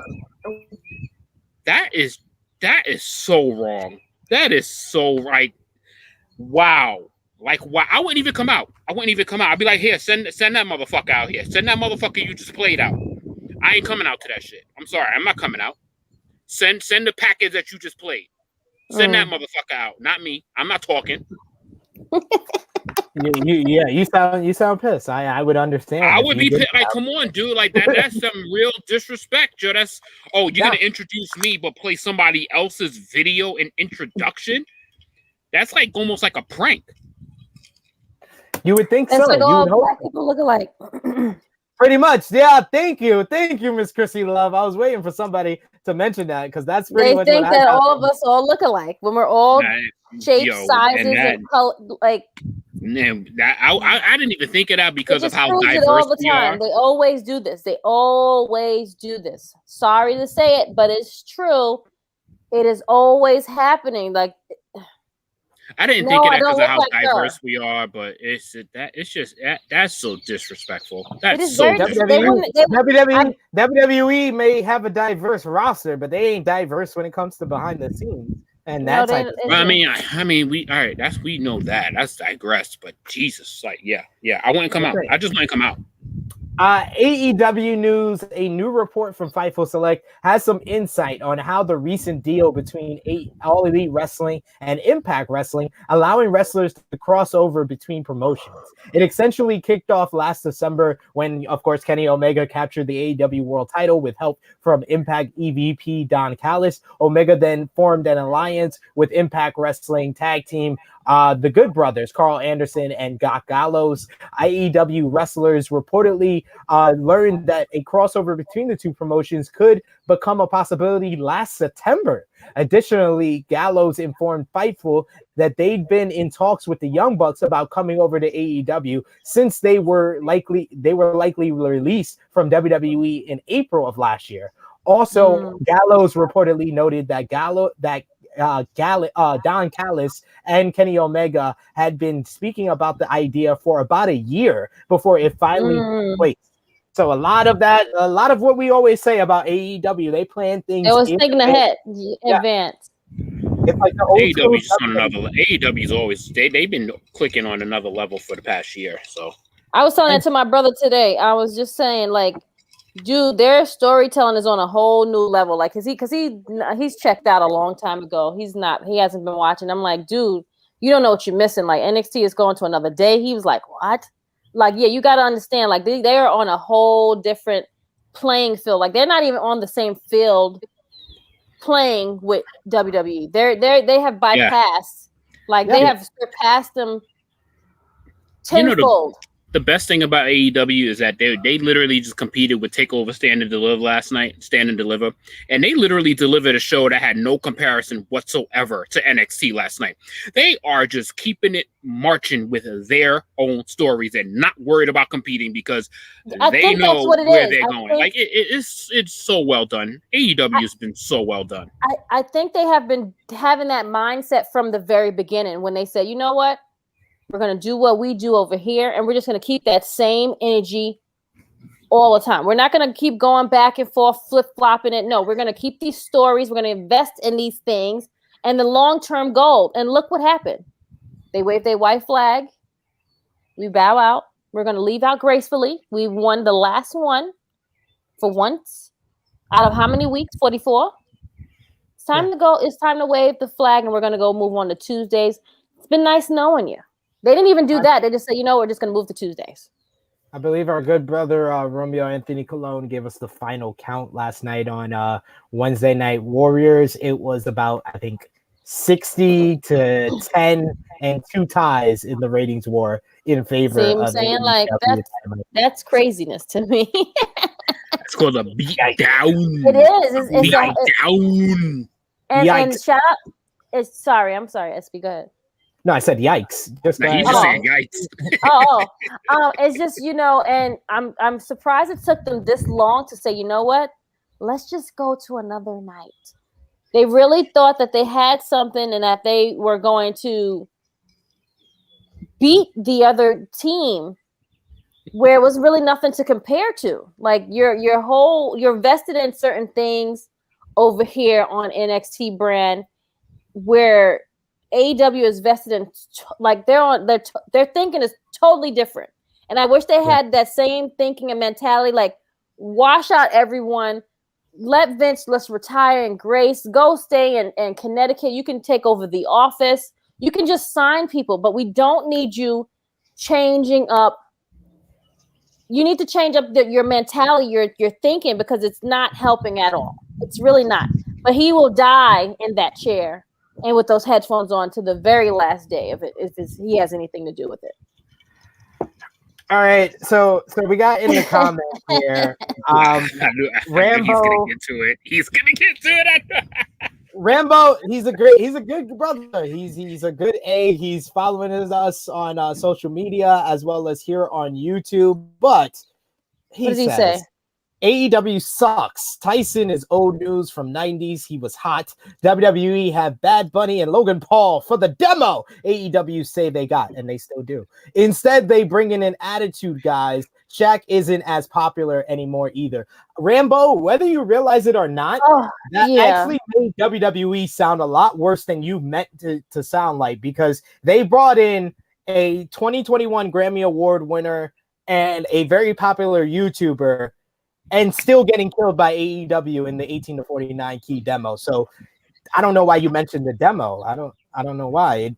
Even though they brought in people that might appear to that demo, they're not drawing it. So you shouldn't even bring it up. It doesn't help your argument. I'm just trying to help him with his argument. But then he also says Christian comes in at the top already. When did that happen? Is he watching the same show as us? I'm listening to that one. I'm like, Christian comes in already. I guess he only watched the 1 week that Christian came in and grabbed the belt and hasn't realized that Christian's had a backstage segment, that he's had a match with Frankie Kazarian, and now he's going to be in a program with Team Taz. I don't know what the top looks like from that, but we got to watch the program to see how it develops, friend. Yeah, like he said in his. You should also listen to Triple H himself, since he is the godfather of NXT. He, in fact, said on last night's conference call, NXT is not a developmental. So, my friend, you need to stop with that illusion. Stop as that your defense for why AEW is killing NXT in the ratings. I understand. We understand. Wow. We understand you don't like AEW. We're just trying to help you be able to express that better, because this was a horrible example. And that's fine. You don't have to like it. It's fine. You don't have to like the show. It's all good. We get it. You don't want to pick sides. No problem. But apples to oranges, friend. What you're saying is all bullshit. It's trash. Throw it in the garbage. Thanks. Well, there you go. So next I mean, that's up, unfiltered. yeah, that sums it up. That sums it up. So next up, we got to talk about also on AEW Dynamite last night. Lucha Blog posted a Twitter post that revealing that AEW used 72 different wrestlers on last night's AEW Dynamite. Definitely, if you sign with AEW, you won't be sitting in catering, it seems. New Japan Pro Wrestling. I love that they have them, you know, everywhere. They're not just in the back. They're in they're outside. They're being positioned everywhere. Yeah, and I love that's that. something. Yeah, that's something that we talked about. Is that AEW knows how to position and kind of make people that we don't remember too often look relevant on a week-to-week basis. Even though I don't agree with the QT Marshall shit, they still found a spot for him. Like I don't agree with it and I don't like it, but they're keeping their players relevant. Seems like on a week-to-week basis in a different state, in a different form of fashion. Yeah, it just they get more people involved in the show than WWE is able to on any of the three bands, in my opinion. You got one more question. NXT contracts, then, do they pay those guys same as main roster? Finn Balor does, Adam Cole does, Ciampa does, Johnny Gargano does. That's the whole top of the card. They're paid. It's the third brand. Like MW Network put it best. NXT isn't developmental. They have been a proven third brand. PC is developmental. NXT has all promising top stars in the game today. Talent on the main roster want to go to NXT for freedom. So he put it the best. If you're still having a trouble understanding, y'all can have the conversation in the chat here. We got to move on to New Japan Pro Wrestling news. Cards for Wrestling Dontaku were revealed with night one on May 3rd, headlined by the second ever ladder match in New Japan Pro Wrestling, with the Iron Fingers hanging above the ring as Tama Tonga faces Taichi. They're going to battle over the Iron Fingers that were given to Taichi from Azuka. We're going to have also in the main event, Hiroshi Tanahashi versus Switchblade Jay White for the Never Openweight Championship.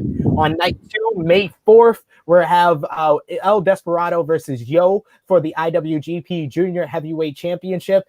We're also going to have Will Ospreay versus Shingo Takagi for the IWGP World Heavyweight Championship in a rematch of their Match of the Year candidate in the New Japan Cup Finals. And speaking of that championship, Kazuchika Okada has also injected himself as Will Ospreay challenged him follow winning the championship, and Okada will verse whoever wins the IWGP World Heavyweight Championship match between Shingo and Will Ospreay at Wrestling Dontaku. He will verse the winner on May 29th in the Tokyo Dome at Wrestle Grand Slam. So we may get an Okada Ospreay rematch for the title inside the Tokyo Dome again. Will Ospreay has had a classic against Okada this year. He had a classic against Shingo, classic against Sabre Jr., great match against Ibushi, and it looks like he has 2 more classics on the way in 2021. Like Top Guy JJ said earlier, he is shaping up to have a Wrestler of the Year campaign in 2021. We got also Impact Wrestling news. Reno Scum have announced that they have left Impact Wrestling in a post on Twitter. Wish them the best of luck. NWA news last week on NWA Power. Chris Adonis defeated Trevor Murdoch to win the NWA National Heavyweight Championship. So congratulations to the former Masterpiece, Chris Masters. Hey. The Master Lock still works in 2021, Top Guy JJ. Yo, I was like, yeah, Chris Adonis. I was like, the Masterpiece is still out here getting dubs. I mean, thank God it's over a scumbag like Trevor Murdoch. And like even in 2021, he is still a heel of heels. And Jim Cornette made that all worse. Because that comment is going to be attached to him forever. We got our boy, the Stat King John Martin, saying NXT is the third brand, whether WWE wants to admit it anymore after they failed against NXT. Yes, And I think Rambo's not realizing we're not upset at you, sir. I didn't mean to upset everyone. No. He said, just my opinion, SmackDown and Raw are way better than NXT. That, by the way, still do takeovers. Why are they not on Mania? Third brand, Triple H is off his rock. No, they are the third brand. I don't know why you're trying to argue against this. It's not him being off his rocker. Like we're not insulting you. We're right, Rambo. That's what we said. We said that he'll get used to it. He'll get used to the True Hill Heat attitude. He'll get used to it. We ain't mad. It's all brother. love. We just call bullshit when we see it. Right. That's Say it. it straight, friend. This is your opinion, and you can say what you want. That's why you have the platform to chime in and give your opinion. But what we're trying to explain and educate you on is that it's just not right. But whatever. Absolutely. Thank you. Like we have said this before, we haven't said it in a while. Everyone on True Hill Heat in the comment section on the show is entitled to your opinion. But if you don't have the right type of information or evidence to back up said opinion, someone will call you out for having a shitty opinion on True Hill Heat. I hope that you understand that. If we think it's a shitty opinion, we're gonna call it like we see it. If we see a spade, we're gonna call it a spade. If I see you in person, I'm gonna still give you. I'm gonna give you a pound and a hug, and I'm gonna. My man JMC is about to have a battle royal with Rambo right now because he's talking about Triple H in the comments. he said, Rambo, I take it back. You better not be talking about Triple H like that. That's hilarious. Michael Campbell is in love with Triple H, man. Yeah, that's Triple H's bodyguard right there. You don't. We got MW Network. He's bringing a lot of heat in the live chat. I got to hand it to him. Thanks for watching and keep on commenting. He says all the deals fell through with Japan, Mexico, and Canada. Only UK promotions took the deal to sell out their stock and build NXT UK. They put all the indie promotions on the network for that deal, which sold. Good points right there. He also talking to Rambo. Everybody's trying to talk to Rambo. Like, no one's upset, man. You're not upset, anyone. We are just explaining to you the evolution of the wrestling game. NXT has made a tremendous growth over the years. Like, yo, MW Network, we got a hand. I've never seen you in the live chat before, but you're bringing a lot of insight. I like it. MW Network is killing it, and then Rambo, I'm telling you, man, you're gonna be on True Hill Heat, brother. You got to get that backbone together because it's called True Hill Heat for a reason. we want you to comment. That's why we say, please comment, like, share, subscribe. We want all of that, but we want the heat. Understand that you're going to get the heat to what you put in. Heat comes with heat. True Hill Heat. It speaks for itself, friend. Exactly. Heat comes with heat. It's still love. It's still all love. Like I said, I'd drink if I saw you. Like, at least Rambo stepped in the kitchen. You know what I mean? At least he stepped in the kitchen. You know, you Rambo. You stepped in the kitchen. He started up. He stepped in the kitchen. It was a little bit hot, but he's still here. He's still here. That's what matters. Romeo last night, he disagreed with me, and I called him stupid, and I gave him the LVP. So I do it to some of my best friends in the world. So come on, you're welcome here, Rambo. Don't worry. Romeo left and came back and still all love. You know what I'm saying? I kicked Romeo off of his own show, Rambo. Like, yes, he asks, are we all based in New York? Yes. You kind of could guess that by our attitude, right? But we gotta move on. Indeed, we gotta move on. You don't get looks like this in New York. I'm in Indiana right now. We gotta move on. You have to live in the suburbs, so we gotta move on to NXT TakeOver Stand and Deliver Night 2. You guys are getting ready. We are just an hour and a half before the show goes live. You can start the pre-show probably immediately after this edition of True Hill Heat. Night 2, we got NXT Women's Tag Team Championships are on the line. Ember Moon and Shotzi Blackheart will defend against Candice LeRae and Indy Hartwell. These Ember and Shotzi, they defeated Raquel and Dakota to win these Women's Tag Team Championships. Indy and Candice are a part of the Way. They want to get the gold, bring the gold back to the Way to join Johnny Gargano, the North American champion. So who do you got? Indy and Candice versus Shotzi and Ember. We'll start with you, Krssi Love. I'm gonna go for this is their first defense. Correct me if I'm wrong. No. No? Second? Okay. Yep. I'm gonna still go with Shanti and Ember. Let them, still have some heat on their back, have people come running for them, let their little reign mean a little something, you know what I'm saying? Even though they took it from the girls within like an hour. So absolutely. We got Jason Michael Campbell saying, yeah, Rambo, I get the heat from them all the time, but it's out of love, man, and I'm still here. See? Yo, Jason is a prime example. He gets it because he just spent like 2 years getting blasted. Yep. And Krssi blasted him even last night. Yeah. Last night. Jason gets it all the time, but he knows it's all love. I'd give him a big hug, and it's still fun. I call him a fuckboy to his face and still love him, so it doesn't matter. He's a part of the True Heel Heat community and the family, and you're not a fuckboy to me, Jason Michael Campbell. I love it. It's still hearts. All right, ladder match. Shotzi and Ember versus Candice and Indy. You can tell how much I don't care about you forgot both of our predictions. Right. Ember and Shotzi wins. Yes, thanks. Please sweep. Yo, he just got one. The comment section was more important than this match. I don't care about this match. Like, I don't. No. Me neither. I don't. I really don't. That's my piss breaking. It should have been last night. I don't know. I mean, because I don't know.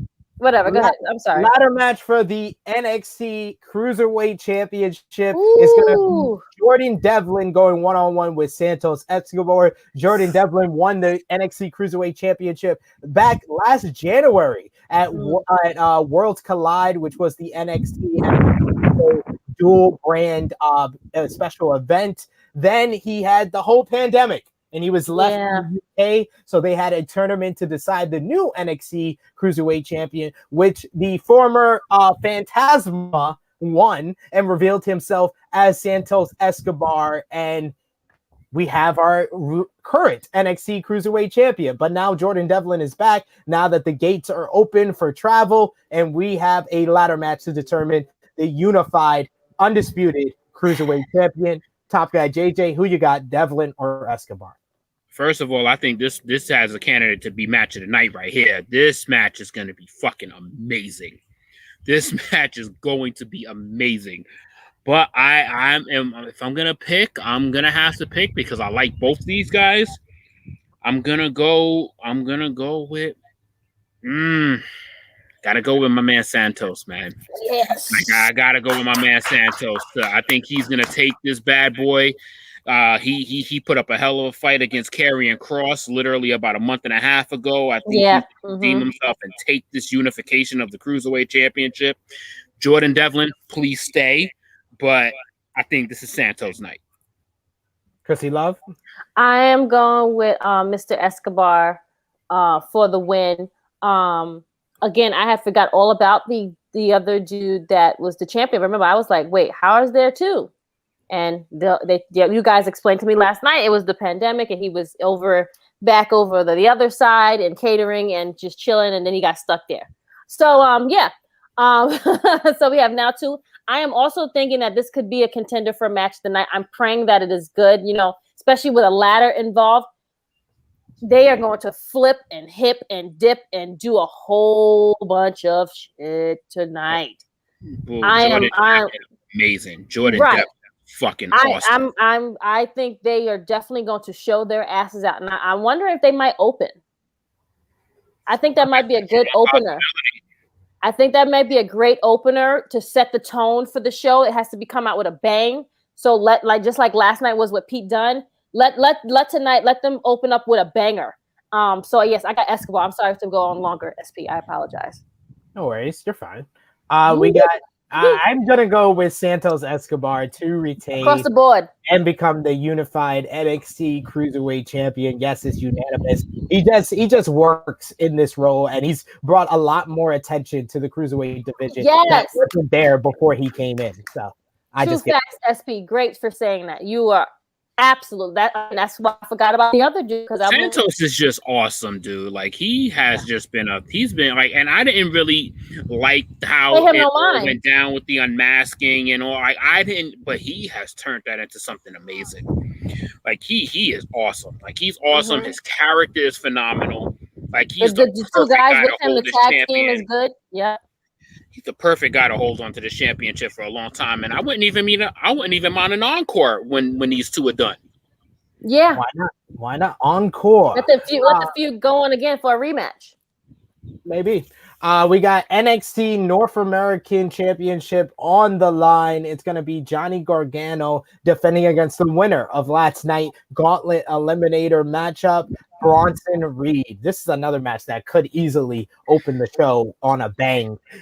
So who you got here? Bronson Reed's got the momentum from the Gauntlet Eliminator. Johnny Gargano had a big win at Vengeance Day. He's got the way in his corner. So who wins, Gargano or Reed, Miss Krssi Love? I got Gargano for the win, friend. Yes. The way will still be on top with gold. Top guy, JJ? Yeah, if we got a big call up coming up from NXT on that side, I would think the only reason Johnny Gargano would lose is to move on. But I don't see him moving on. So I see him retaining this title in a very, very good effort from Bronson Reed, but I just don't see that title moving over to him yet. It's Bronson Reed's time. We've been building for this underneath the peripheral for a long time. They've been building momentum from Bronson Reed. He's got that badass entrance. He's been picking up wins against the likes of Swerve Scott, Cameron Grimes, and others. He's even one of the rare guys that's beaten Dexter Lumis in NXT. So Bronson has a bunch of momentum, and I feel like Johnny Gargano beating him makes no sense. Like, against his character, the guy that looks like Johnny Gargano should not be beating the Colossus. So yeah, I don't think it's going to be a clean finish, but I mean, hey, this is why we all got opinions. This is why why we love it. This is WrestleMania week, baby. Absolutely. And then we have our double main event of the evening. Unsanctioned lights out matchup. Oh my god, I can't. Hopefully this main event, because it should. Adam Cole versus Kyle O'Reilly, the former members of the Undisputed Era. It was back at Vengeance Day. Kyle O'Reilly, Adam Cole, Roger Strong, they stood side by side with NXT champion Finn Balor. They were doing their pose, and Adam Cole out of nowhere nailed Balor with the super kick. He then followed up after an argument, super kicking Kyle O'Reilly. The following week on NXT, he dropped Kyle O'Reilly on his head on a steel step. Vicious attack, laying out Kyle O'Reilly, taking him out. Then Kyle O'Reilly returned, costing Adam Cole his shot at the NXT championship against Finn Balor.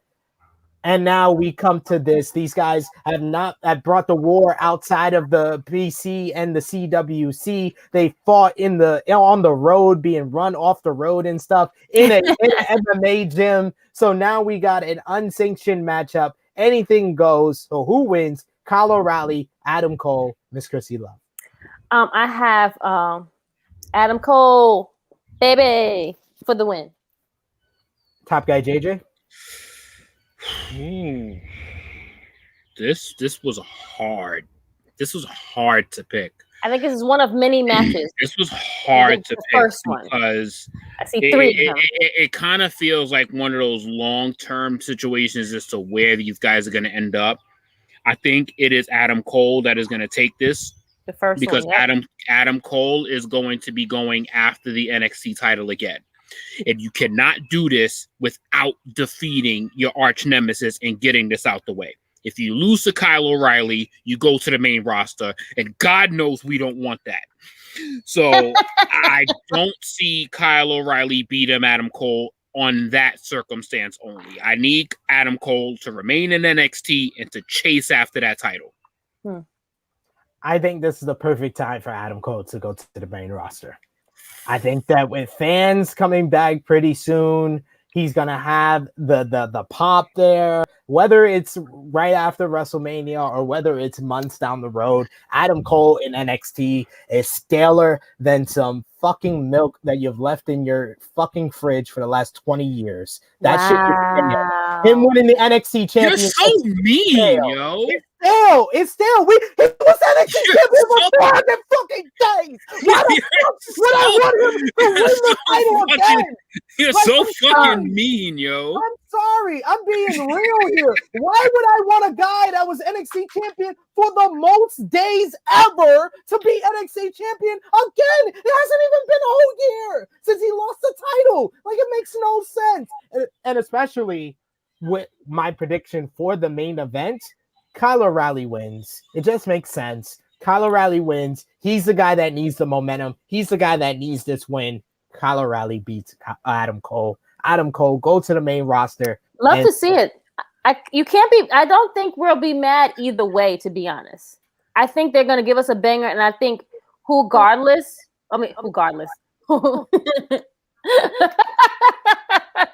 If whatever happens, we will. I don't think anyone will be upset, to be honest. I'm not ready for Adam Cole to be lost in the roster yet. I'm just not ready for it yet. I get that. I understand it, and I feel you. But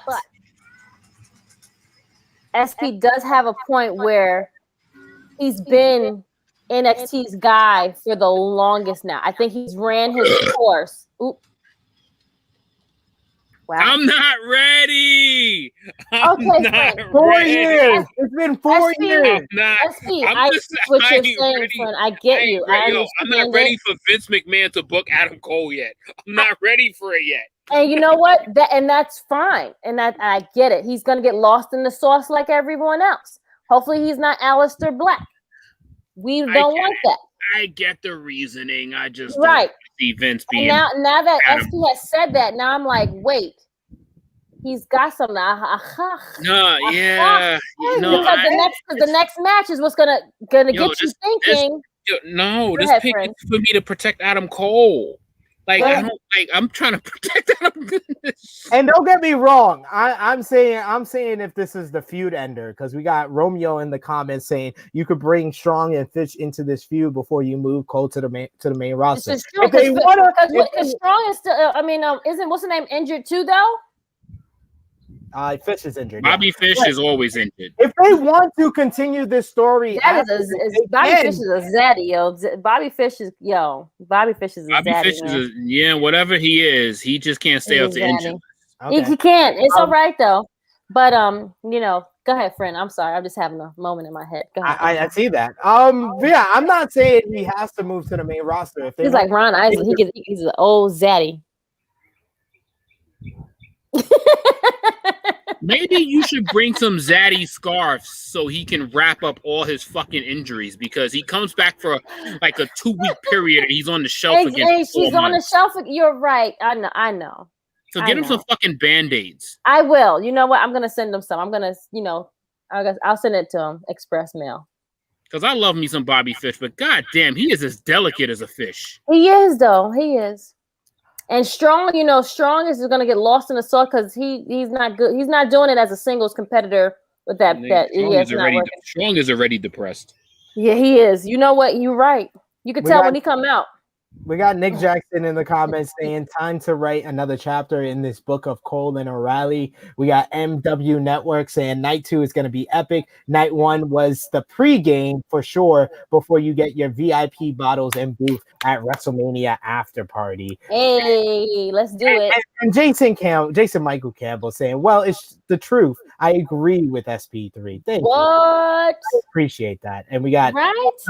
Nick Jackson saying Adam Cole's too good to get lost in the shuffle when he eventually does go to the main roster. Future WWE champion, he can be a new face of the company in the coming years. If anybody knows me, knows how much I love Adam Cole. That's why I'm scared of this move. Nick, I'm just scared of it. Your lips to God's than against it. I'm more scared than against it.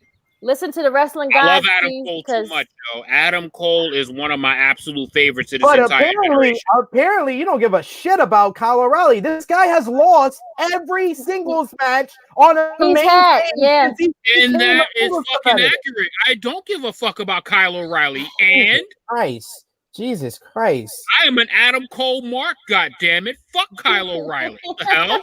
You're also on a podcast. I'm not taking that back. Yeah. What the hell? NXT Championship is on the line. Finn Balor is going to defend against Karrion Kross. This one has been building since pretty much Karrion Kross came back from injury. Yeah. Finn Balor has been the champion. Karrion Kross had to handle his business with Santos Escobar. Finn Balor had to handle his business with Pete Dunne and Kyle O'Reilly, and Adam Cole. And now he's come to Karrion Kross. He attacked him during a tag team match when they teamed together against Burch and Lorgan for the NXT tag team titles. And now it brings us to this match here where Balor says that Karrion Kross is going to choke, that he is going to fall short at the championship once again, like he got injured when he won the title last time. And Balor says he can just last longer. So this has really been built up like a true prize fight. But I'm going to make my prediction first, and Karrion Kross needs to win. The double main event, in my opinion, is about getting the guys that need to win. Adam Cole and Finn Balor don't need to win. They are already two of the greatest on the Mount Rushmore of NXT. It's about making new people and establishing other people. It doesn't mean that they're going to go to the main roster if they lose. It's about that's the whole reason why these guys are on the main roster, is to make others stars like they are stars already. Krssi, that makes sense. That makes. I'm sorry. I apologize for going so ahead. You're fine. Krssi, love, who you got? Kross or Balor? Or Balor? I agree with you on that one. Sorry, my bad. Yes, I agree with you on that one, friend. Definitely. I do see Karrion Kross winning because of the way he had to give up the title. He has to have his run because he never got his run because he got injured. So I definitely see Karrion winning this for a little bit. You know what I'm saying? It just makes sense, and it would just be horrible for him to get called up to the main roster after another loss, after he never got back the title he never lost. Top guy JJ, who you got, Kross or Balor? I think this, sometimes TakeOver can be unpredictable, but I think this is one of the most predictable outcomes. Karrion Kross must become a two-time NXT champion. He has to get that. He has to get a true run at this title, because he was built to be that monster that held the title for a long time, and he didn't get that chance after defeating Keith Lee. He needs that chance. He needs to be the man of NXT. Keep Finn Balor still. Keep Finn Balor put. He has reinvigorated his entire career at NXT. Keep Finn Balor there. Whatever the fuck y'all do not move Finn Balor. He does not need this loss to move him somewhere, to go back to. No, there's not greener patches on that side. Blue or red is not good for you, bro. Just stay at black and gold. That's all I ask. We got in the comments here, Rambo 77.619 say Kyle O'Reilly is better than Cole. Cole, I used to like ROH, but Kyle is bloody sound in ring and really underused. You're preaching to the Kyle O'Reilly is fucking awesome, dude. I'm talking about when my beef is just in this match. I love Kyle O'Reilly. I love Red Dragon. I love the Undisputed Era's time. This is just Kyle O'Reilly and Adam Cole. I'm at Adam Cole, Mark. Sorry, not sorry. You don't care about being right. Rambo 77.619 said Cole should leave WWE and go New Japan if he wants a legacy. He's already been in New Japan, and he did. Like, this is the dumb shit that I'm talking about, man. Adam Cole has been done right since he has joined this company. Like, Adam Cole, he might have overstayed his welcome at NXT for a little bit, but Adam Cole has been treated. Hold on. What the hell? You talk about triggered. A little bit. Hold on. But Adam Cole has been treated nothing short of a fucking star since he's been in NXT. Oh. So put your veins back in your fucking neck, SP. Put them back in your neck. They belong in your neck, not outside of your body. Put them back inside, because you're having all of this excitement about him joining the roster, and when he joins there and he is chasing R-Truth around for the 24/7 title, you're going to be fucking pissed please off. Don't say that. No, absolutely fucking not. Leave R-Truth alone in his own lane.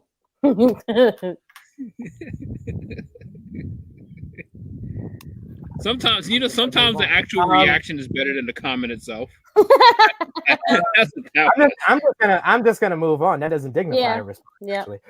So we got WrestleMania 37 nights 1 and 2. We got to preview both nights. Are you guys joining us for the official WrestleMania 37 preview that we're gonna do on the True Hill Heat YouTube channel tomorrow night, 11:30 p.m. Eastern time? Wait. Preview. Oh yeah. Preview. Why gotta be so late? Yeah, I was dying last night. Because anyway. So yeah. So yeah, we got to talk about. I was kidding. Gosh, Jim, Miss Krssi Love. Even you see, he is right. The reaction is better than what you actually do. But yes, night one. Because I'm waiting for you to like give your yeah. You just like night one. He's just mad at the view, bro. Night one, WrestleMania. We got to talk about Cesaro, Seth Rollins. These two guys going at it on night one. First ever singles match at WrestleMania for Cesaro. First one since he's been in the company since 2012. Crazy. Okay, can I first say just shout out to us for having like a little like screen change up on the stuff. Like we've got the podcast going. We got the little picture going where they can see like the people for the next match. This is amazing. I am this little app is cute. Yes. So, okay, now your prediction. You just wow. So she hasn't seen the picture in picture in like the last 7 episodes. I mean, I guess not. You know, whatever. You know what? Good job. You know what? I take my compliments back from y'all. You know what I'm saying? Like, our investments into this brand, and you're just shoot me down like that. Forget yo, whatever. Yo, you in the kitchen, boo. My winner is Cesaro. Yo, answer with the stink face. Pretty much. Top guy JJ. Yeah, there's no reason to have this match without Cesaro winning. Cesaro has to win this match. Like, I mean, if you're gonna actually push Cesaro, you got to give him this W here. Seth Rollins is well more than established already. Cesaro pulls this off in an upset. Oh, so now top guy JJ wants to go for the guy that's not the one established. Oh, okay, cool story, bro. For the Raw, because we're in WWE, you jerk. Can you pick your winner? Hold on. You never even gave your answer. Can you pick your winner, you jerk, instead of going into the split screen? For the Raw Tag Team titles, AJ Styles. See how he just ignores us? Damn. Making his debut at WrestleMania and for the WWE will verse the New Day, Kofi Kingston and Xavier Woods. And yes, I'm going with Cesaro as well. Cesaro. Thank you. But that's all we asked. Yeah. I mean, I already did like attitude comes with everything with this dude, Joe. I get it sometimes too. It's okay. I still love him though. I still want to give him a big hug and a kiss on the cheek, and it's all still love. He's still my bro. I did say at the beginning of our preview, I am going to be on a WrestleMania 37 preview on this very channel tomorrow. So I am trying to not give my predictions now and letting you guys have that opportunity. But you literally this live on air. But yeah, so you got AJ Styles and Omos versus. See how he treat us like children? Yo, I wish I had a boot button on this shit. He treats us like we're children, because I literally was like, we're doing a preview. Are you guys joining us? I literally didn't give me an answer, so I was just like, you never gave me an answer. We just asked you why. He asked you why it was so late. You never even gave me a chance to even answer you. You booted him off. And that was it. And it went to the next. You just went to the next one. So that's my answer then, friend. Because we're doing a podcast and you answered an answer. You answered a question with a question. With a question. Well, I didn't do that. He did. He did. That's down there. So y'all never gave me an answer. So we moved on. Who you got? AJ and Omos versus the New Day. I'm popping in tomorrow. I got AJ and Amos. How about that? AJ and Omos. Let's move. Almost. On. Yeah. Sorry. Amos. Almost. Let's move on. We got the WWE. What did JJ say? He said he's joining us tomorrow, so he doesn't need to. Oh, right? Okay. So it's all on you, Miss Krssi Love, right now. We're just going through the matches. Well, I'm gonna give my answers anyway. I might pop in, I might not. I don't know yet. I gotta see what my Friday looking like. Then you're taking center stage here. We don't. You got kids. I got kids, but I'm up late because of Smack Talk, so it's fine. But yeah, WWE Women's Tag Team Championship Turmoil match on night 1 of WrestleMania. It's going to be the ladies so far announced. We got the Riot Squad, Dana Brooke and Mandy Rose, Lana and Naomi, Natalya and Tamina, and probably some more Tag Team Turmoil. What's your thoughts? You think more people are going to be involved? More than the 4 of them? Possibly. Oh my God, please no. What's your thoughts on them throwing all these ladies into a tag team turmoil, Top Guy JJ? That's basically like, here's your Andre the Giant Memorial Battle Royal moment for the women. Let's just throw them in this big clusterfuck match. Bailey is probably going to pop in with some partner that has nothing to do with WrestleMania, and they're going to jump into this fray as well. Because, Billy Kay and maybe Peyton. The fact that they do not know how to handle the PWI Women's Wrestler of the Year literally 1 year ago. 1 year ago, and she's not even on the card. Ding dong. Jesus. Yeah, this is a memorial moment for the women. They should have put on a SmackDown, but whatever. Jesus Christ. That's my thoughts on it. It's like basically they just don't. My winners are going to be the Riot Squad, friends, for the win. I like that. I'm gonna go with Lana and Naomi. The Riot Squad needs it. Like, come on, they're not winning shit, bro. They've already had their comeback. Hey, Miss Krssi Love, I can tell you on Sportskeeda Wrestling's WrestleMania preview, the good brother Dutch Mantel agrees with you. He thinks the Riot Squad's gonna win as well. They need. I feel like this is the actual team that needs this. Natalya and Tamina, they don't need this. They really don't. They just put in there because they are the vets. And, they get their WrestleMania match for the year. Great. Lana and Naomi, that's cool. It's fine. But Lana had her moment at Royal Rumble. She had an Elimination Chamber. Like, she's had all her moments. She doesn't need any more. Sit down. Naomi, you know what Vince did? He took his earplugs out and just stopped hearing you. You know what? Forget it. Whatever. You know what? I have to listen to him. Next up, I listened to you. I was listening. No, SP's listening to you. He's like going to be like the reasonable. I'm just saying. I don't see. Naomi just came back. I feel like she's going to get a run somewhere else, but not tag. Maybe she could get tag team. I don't know, but I just feel like the Riot Squad is the only solidified tag team that needs this. They've been yearning for this. They have needed this push for the longest. And Vince has been saying, no. Dana and Mandy, not happening right now. Not for nothing. Liv Morgan looked amazing at that Hall of Fame. Liv, come on. Let's just, come on now. They're two sexy girls, and they have been a tag team from the get-go. They are great individuals, but together they are gold. And you got to put them together. Let this make sense. Let it we have tag team champions for a reason. Give it to it. I'm surprised they haven't had it yet. But whatever. I'm just a girl from Brooklyn. Anywho. MW Network says, I feel a meme moment from this New Day versus Styles and old combo. I feel like old combo. Wow.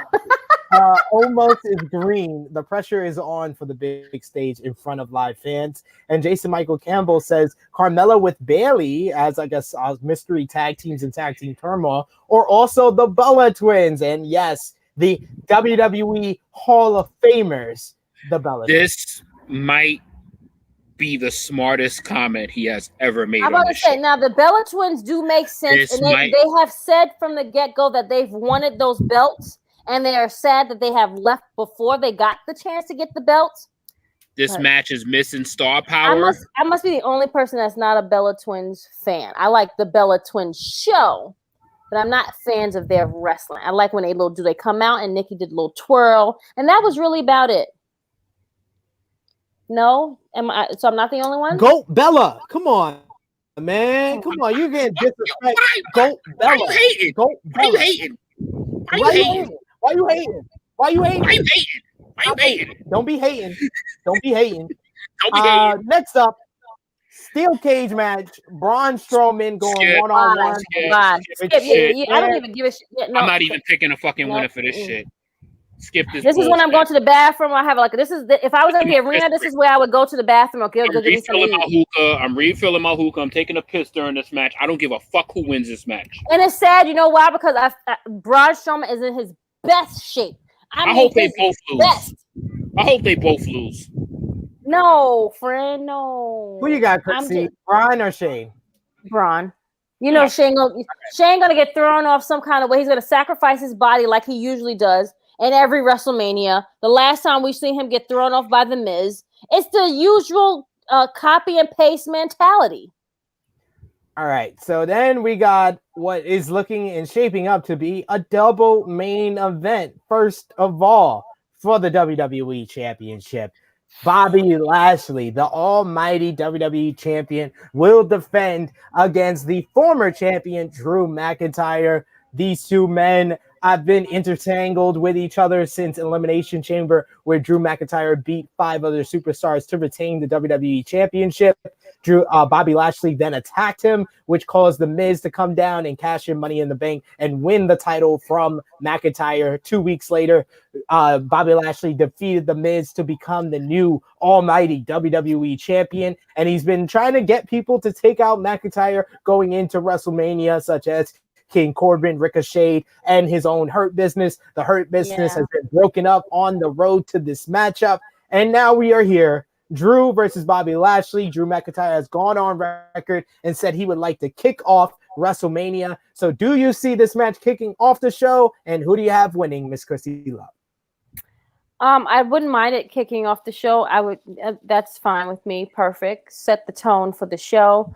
I want Bobby Lashley to win. I need Bobby Lashley to win. However, I know Vince has a stupid hat on, and he's going to give it to Drew McIntyre. Yes. Whatever. Call what you would call with your Vince hat on. I am. I'm using my Vince hat, and my Vince hat says we are in front of a crowd for the first time. This is WrestleMania. This is the stage of all stages. This is the grandest stage of them all. They are putting this. They put the set together. We have the stadium, and we are going to give Drew his moment. Unfortunately, at Bobby Lashley's expense. Great.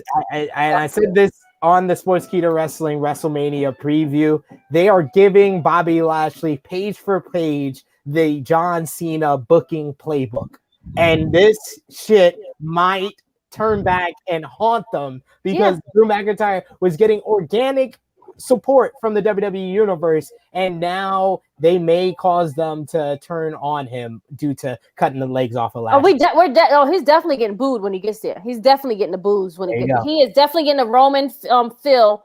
You're gonna get booed, friend. Next, we got to talk about what is other people talking about the other main event for night 1 of WrestleMania. Sasha Banks, the SmackDown Women's Champion, defending against the 2021 Women's Royal Rumble winner, Bianca Belair. This history-making matchup, 2 women of color versing in a main event of WrestleMania. Sasha Banks has gone on record to WWE Germany and said that this is going to be the main event of the evening.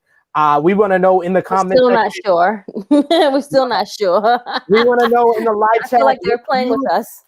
We want to know in the live chat what you guys think. Is it going to be the main event of night 1 of WrestleMania or not? Top Guy JJ, do you think Sasha and Bianca will main event night 1? I do. I do think this will be the main event. I do think that they will give the privilege of Drew McIntyre being the very first person to come out in front of a live crowd. I think he'll get that honor, but I hope, and I'm going with that, they will be smart here and have Sasha Banks and Bianca Belair headline night 1 of WrestleMania on Saturday night, August 10th. Miss Krssi Love, who do you got? Sasha versus Bianca. I'm going with Bianca for the win, friend. Yes. She has, with Royal Rumble last year, Royal Rumble this year, It's her. She was bring her up for a reason. Why do we bring her up from NXT? It has to be for a reason. She can't lose. If she loses, it's the dumbest build. It's for all of nothing. She has to win. And I can't wait to see what outfit she makes for this show. Because she made it. So, like I said, many people are calling that the double. What? No. Many people are calling that the double main event of night 1 of WrestleMania 37.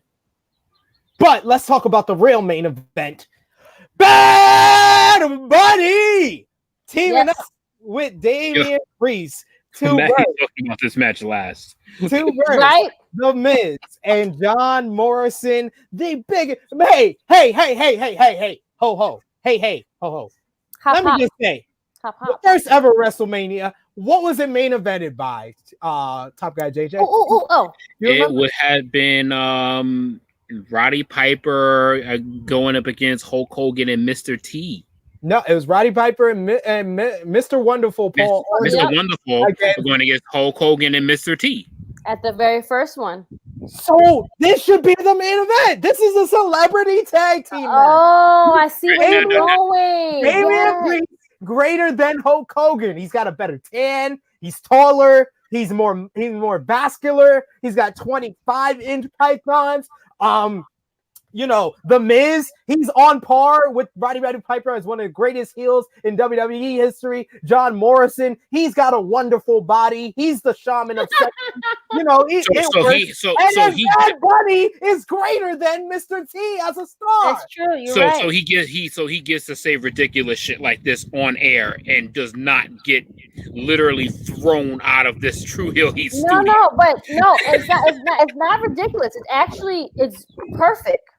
You've been brainwashed, though. No. I see he put the Vince hat on. No, this is no Vince hat. This is an SP hat. This is not a Vince hat. You're not. Okay. No, it's not. Like it's listen. If we're going, listen. We've been doing this. He's been for 37 years. Okay, you don't have to. Okay, fine. Don't worry. It's okay. No worries. It's okay. Hey, I want to listen. Why you robbing me and the people watching of what you have to say, Miss Krssi Love? Just because he doesn't want to hear it doesn't mean the people don't. I did not see again. SP has this thing where I feel like he has like that telepathic, like energy or information, or someone is force feed, like has this like force field around him, and he knows like some type of inside shit, and he has 1,000,001 jobs. So someone in the sauce, or he's using his brain cells. Now Vince has been doing this for 37 years, and why not use 37 to go back to the first one, which tag team? Because at first, remember, it was just Bad Bunny against the. But on Monday, they did it as a tag team. Now we got 2-on-2. It makes so much sense now, even though it's probably not going to happen. Now she's thinking. But the hat shows that this big, huge star can main event and close the show, because we needed that big celebrity, and he's a huge celebrity to close the show. So it makes sense. Oh boy. You hear all that ruckus going on? That's him hearing all the bullshit that is coming out. I thought that was your feelings coming out from the inside. It was coming out. All right. Are y'all done? I need to ask Krssi Love. Done? I need to ask Krssi Love who she thinks gonna win. Damian Priest and Bad Bunny versus the Miz. Bad Bunny and Damian Priest for the win. Thank you. That's all I needed to hear. And one thing Krssi Love, your opinion is always welcome. I'm just not gonna be sided with it when you get brainwashed by SP3. I'm just saying. Brainwashed? I don't have no type of material. I didn't flash anything. Like, she has a mind of her own. Don't take away her ability to think for herself. Just because I make sense. Just because I make sense doesn't mean you gotta unmute yourself. Okay, this is what we're talking about. No, I thought her sound was off. But I'm just saying. I just thought that listen, her opinions are always valid. Except for some reason, you just have this knack for just imploding this beautiful thought process with these ridiculous. This is the most ridiculous idea you have come up with, of the Miz and Morrison main eventing this show based on celebrity history. Like, this is just as horrible as my Moonlight booking that actually came true in WrestleMania 33. Your idea is actually worse than this one. This is the most blasphemous fucking idea you have ever come up with, and you're actually selling it so strong that people's gonna potentially buy this bullshit. We got two beautiful potential main events, and you want to give me this garbage? It's not. You're gonna make it. It's not garbage. I'm sorry, I had to handle something. But listen, we have two great main events that can happen. But if you think about the whole thing in the picture of what he's been building up with Bad Bunny, it wouldn't be a bad idea. Yeah, that's all I'm saying. She sounded like SP on this one. It's so like it's just like yo. So I'm gonna take away potentially Bobby Lashley's main event. I'm taking away potentially Bobby Lashley's main event, Sasha Banks and Bianca Belair's main event. Whoa. True Hill Heat 118. You tried to take away Bianca Belair and Sasha Banks's main event, weren't it? No. Oh no! It was Lashley. You tried to take away Lashley. You said Lashley. I said Lashley, and I'm very consistent with this. I said Lashley is potentially the victim of good and bad booking. Because if he loses this main event spot, and if it's not to Sasha Banks and Bianca Belair, I will hate everything about the placement of this card.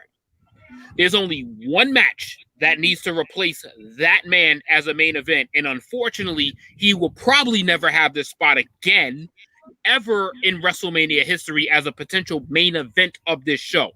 The fact that this happens at the expense of having Sasha Banks and Bianca Belair is the only match of the entire WrestleMania card that can remove him from that. Any other thing is complete bullshit. Oh, you mean the feud about a sommelier? Okay, let's talk about night 2 of WrestleMania. Kevin Owens going one-on-one with Sami Zayn. These two former friends got into it due to the whole conspiracy documentary by Sami Zayn.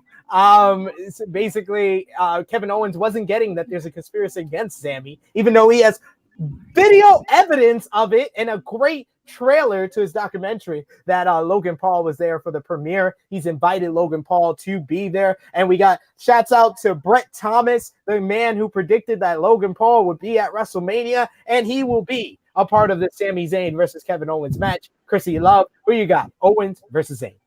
I hope Zayn win. I want Zayn to have this moment. He needs this moment. Kevin Owens had his moment last year. Zayn deserved this. He's been doing all and above to be an annoying character, and he's been doing great with whatever he's been given. And I feel like Zayn should get the win. So from what has been a pretty good build-up in about 3-4 weeks' times, we're going to go to a match that's been building for about 3-4 months' time. The Fiend, Bray Wyatt, will go one-on-one with Randy Orton will go one-on-one with The Fiend at WrestleMania. Not a Firefly Funhouse. And apparently we lost Top Guy. JJ left.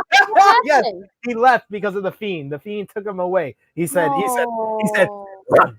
And he ran. But yeah, we have seen Randy Orton set The Fiend on fire. We've seen Alexa Bliss throw a fireball at The Fiend's face. We've seen a clone of Randy Orton talk to Orton. We've seen The Fiend come out back as Chucky at the end of Child's Play 2. And we've seen Alexa Bliss defeat Randall Keith Orton at Fastlane, which brings us to this. After all of that, burning fireballs, we have a regular wrestling match. Who's going to? Fiend versus Orton, Miss Krssi Love. That's what I was just about to say. I was like, wait.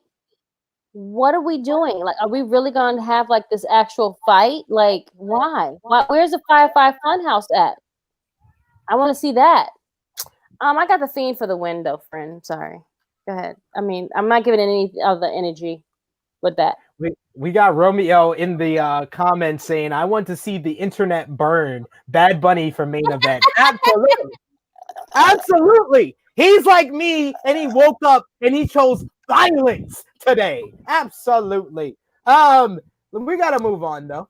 We gotta talk about more matches because on night 2 of WrestleMania, the women's tag team champions, Nia Jax, Shayna Baszler, they will defend those titles against the winner of the Reggie. Huh? With Reggie. Reggie's gonna make them lose. With Reginald, will verse the winner of the tag team Turmoil on night 1. He's so upset. So Randy Orton sets this guy on fire, and then they're gonna have a sanctioned 1, 2, 3 match in the middle of the ring. Yes.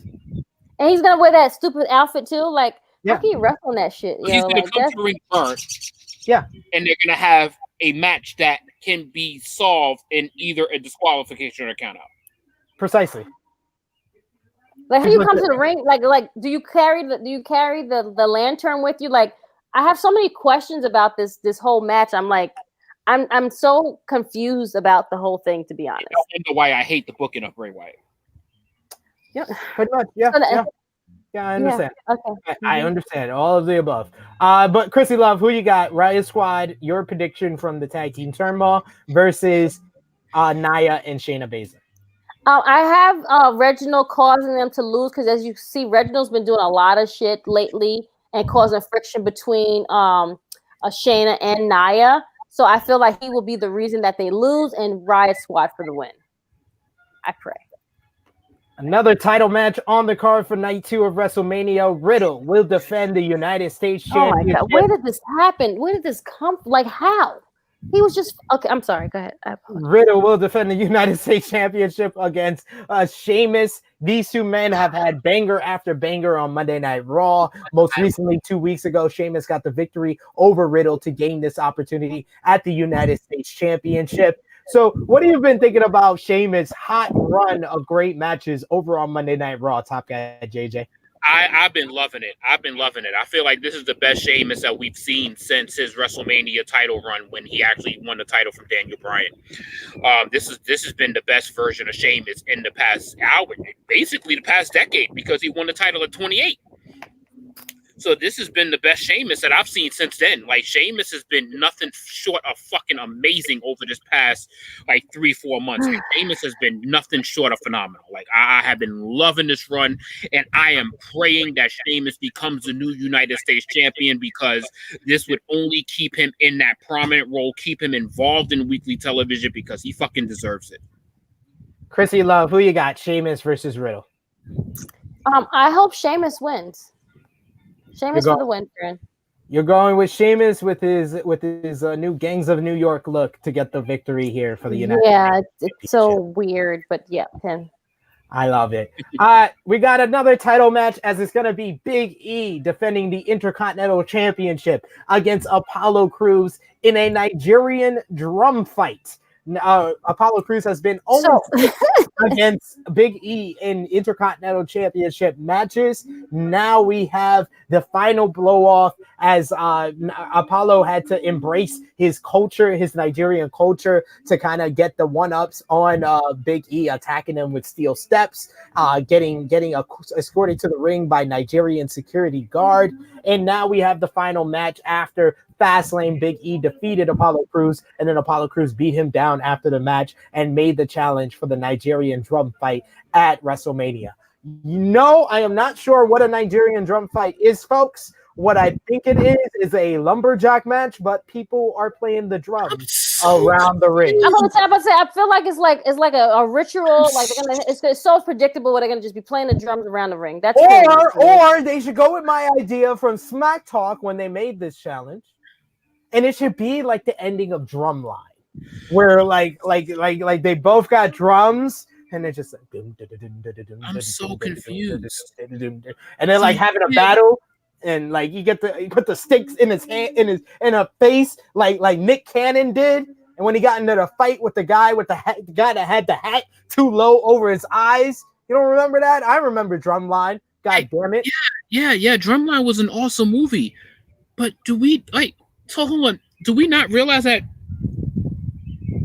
Apollo Crews and Big E is on the same WrestleMania card as Randy Orton and The Fiend? And they have a stipulation in their match in these two that has big. I'm so confused. I am so confused by what is happening with this card. I am so confused. Just I need help. If y'all can help me in the comment section to figure this shit out, I'm fucking lost. Like, a man try to kill another man, and they have a 1, 2, 3, I pin you match, or this shit could end in disqualification. But you have a Nigerian drum match for, like, what? Hey, Nigerian drum fights are a very big thing in I'm Nigeria. sorry. I'm off. I'm so lost. My sources tell me Nigerian drum fights are huge in Nigeria. But Krssi Love, who do you got? Apollo Crews versus Big E. I hope Apollo gets his win and has his moment. He's been like he keeps losing, so he has to win something. I agree. Yeah. I feel like he should have won at Fastlane, but definitely he should have won. He should have been one, but whatever. Let him get his moment. Maybe it's the grandest stage more. Let him have some reason for winning. So, absolutely. Next up, another title match: Raw Women's Championship. Asuka will defend the Raw Women's Championship against Rhea Ripley. Rhea Ripley debuted on the Raw roster 3 weeks ago and made a challenge to the champion Asuka for WrestleMania. She then turned heel on Asuka recently on Monday Night Raw, turning her back on Asuka in a tag team match against Nia and Shayna Baszler. So now we know where Rhea Ripley's alignment is. She is a heel going up against the babyface Asuka. We know these two ladies can deliver even with this short buildup. But who wins at WrestleMania? Asuka versus Rhea Ripley. Miss Krssi Love. I have Rhea for the win, friends. Asuka's been champion this whole time. Let Rhea's come up mean something. Yes, she's being pushed all the way to the top, but I think she should win. Fair enough. We got our Romeo in the comments saying Apollo and Big E rivalry deserves this. Orton Fiend should have been a Firefly Funhouse. Stat King says, so Apollo and Big E get a match stipulation, but Randy and the Fiend don't. Y'all watch this. And then Jason Michael Campbell says, I'm back. So thank you. He said, I'm so tired of Sam Roberts. I agreed with a lot of stuff he said, but he's really getting annoying. I don't know what Sam Roberts did to you, but I feel you on that.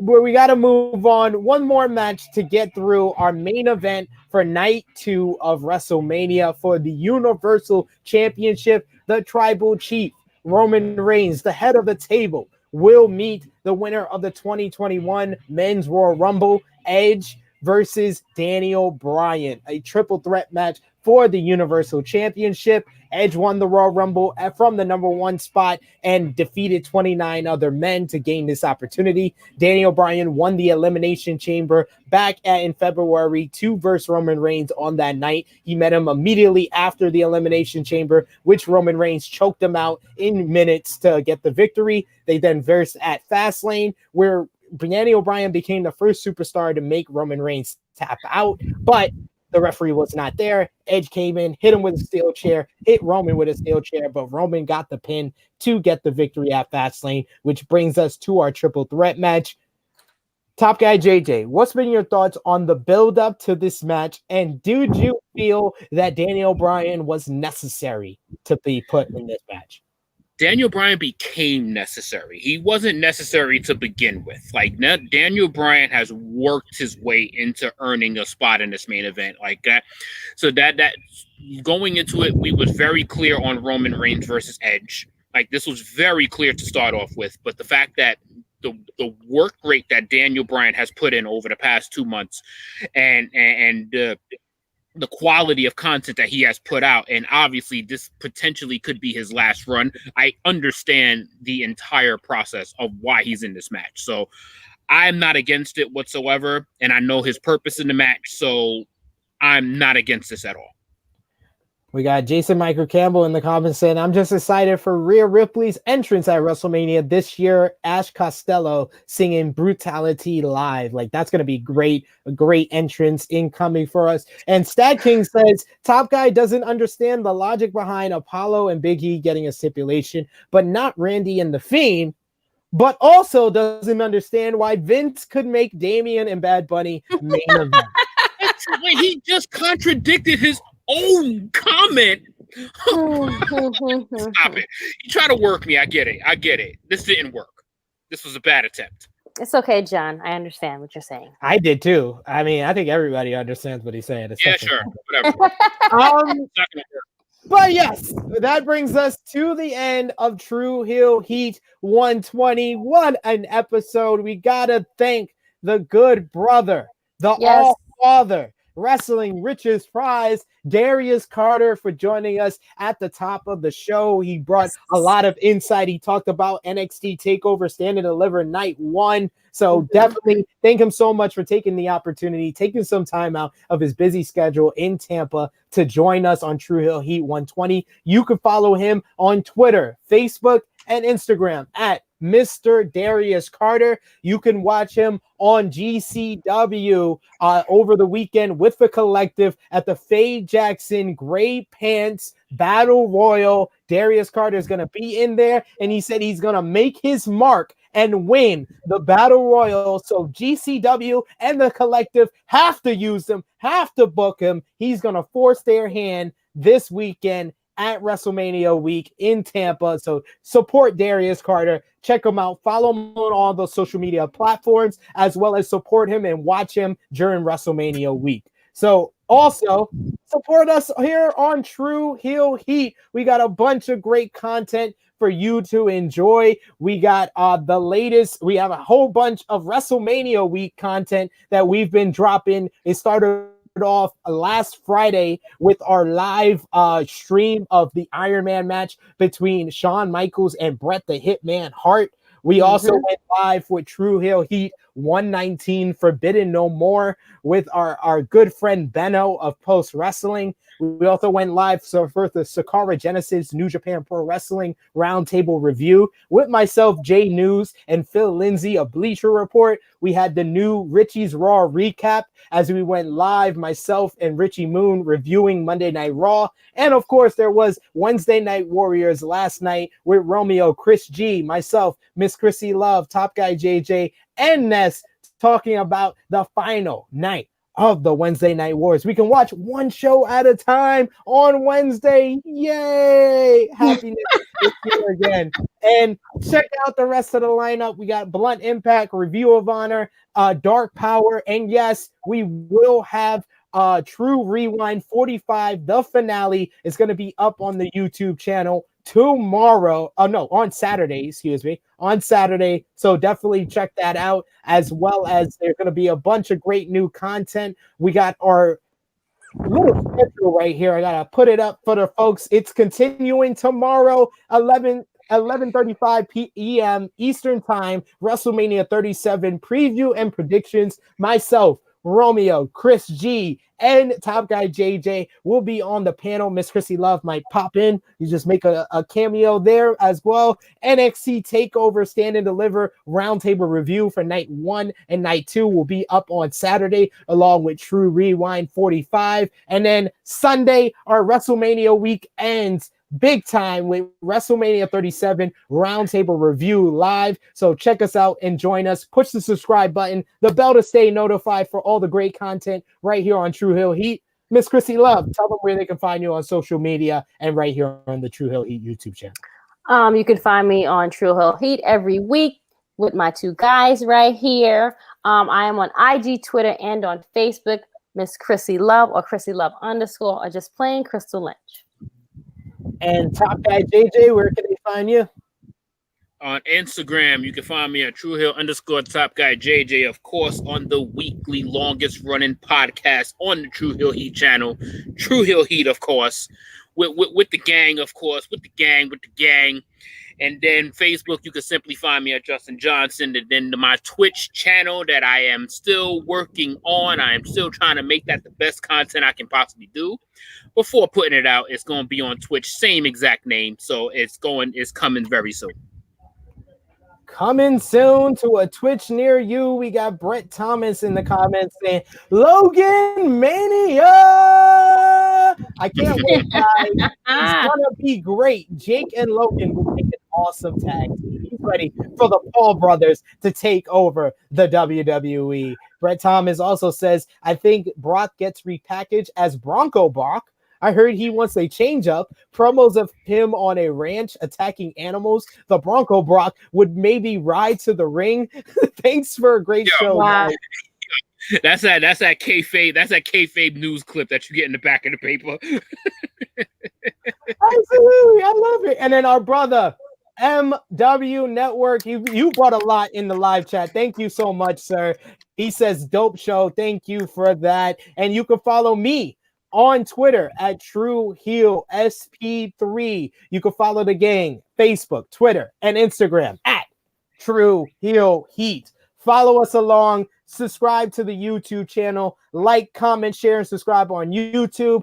Like, comment, tag a friend on Facebook. Like and tag a friend on Twitter as well for the True Heel Heat 120. And of course, you can find me on a bunch of different places. Sportskeeda Wrestling. You can watch right now the WWE WrestleMania 37 preview with myself, Jeremy Lambert, and Dutch Mantel. Great stuff. Dutch Mantel adds a lot of insight. He talks about times where Vince McMahon changed the finish in the middle of a matchup. He talks about who he thinks is going to win, Roman versus Bryan versus Edge. His thoughts on Cesaro after managing him. So check that out on the Sportskeeda Wrestling YouTube channel right now. And I'll be back on the Sportskeeda Wrestling YouTube channel following SmackDown for Smack Talk with Rick Ducino and the one and the only Dutch Mantel. And you can follow us on Wrestling Daily, which just hit 10,000 subscribers. So thank you so much. If you're supporting us over there, you can check me out on Wrestling Daily with Alex McCarthy as we debated this week the greatest WrestleMania buildup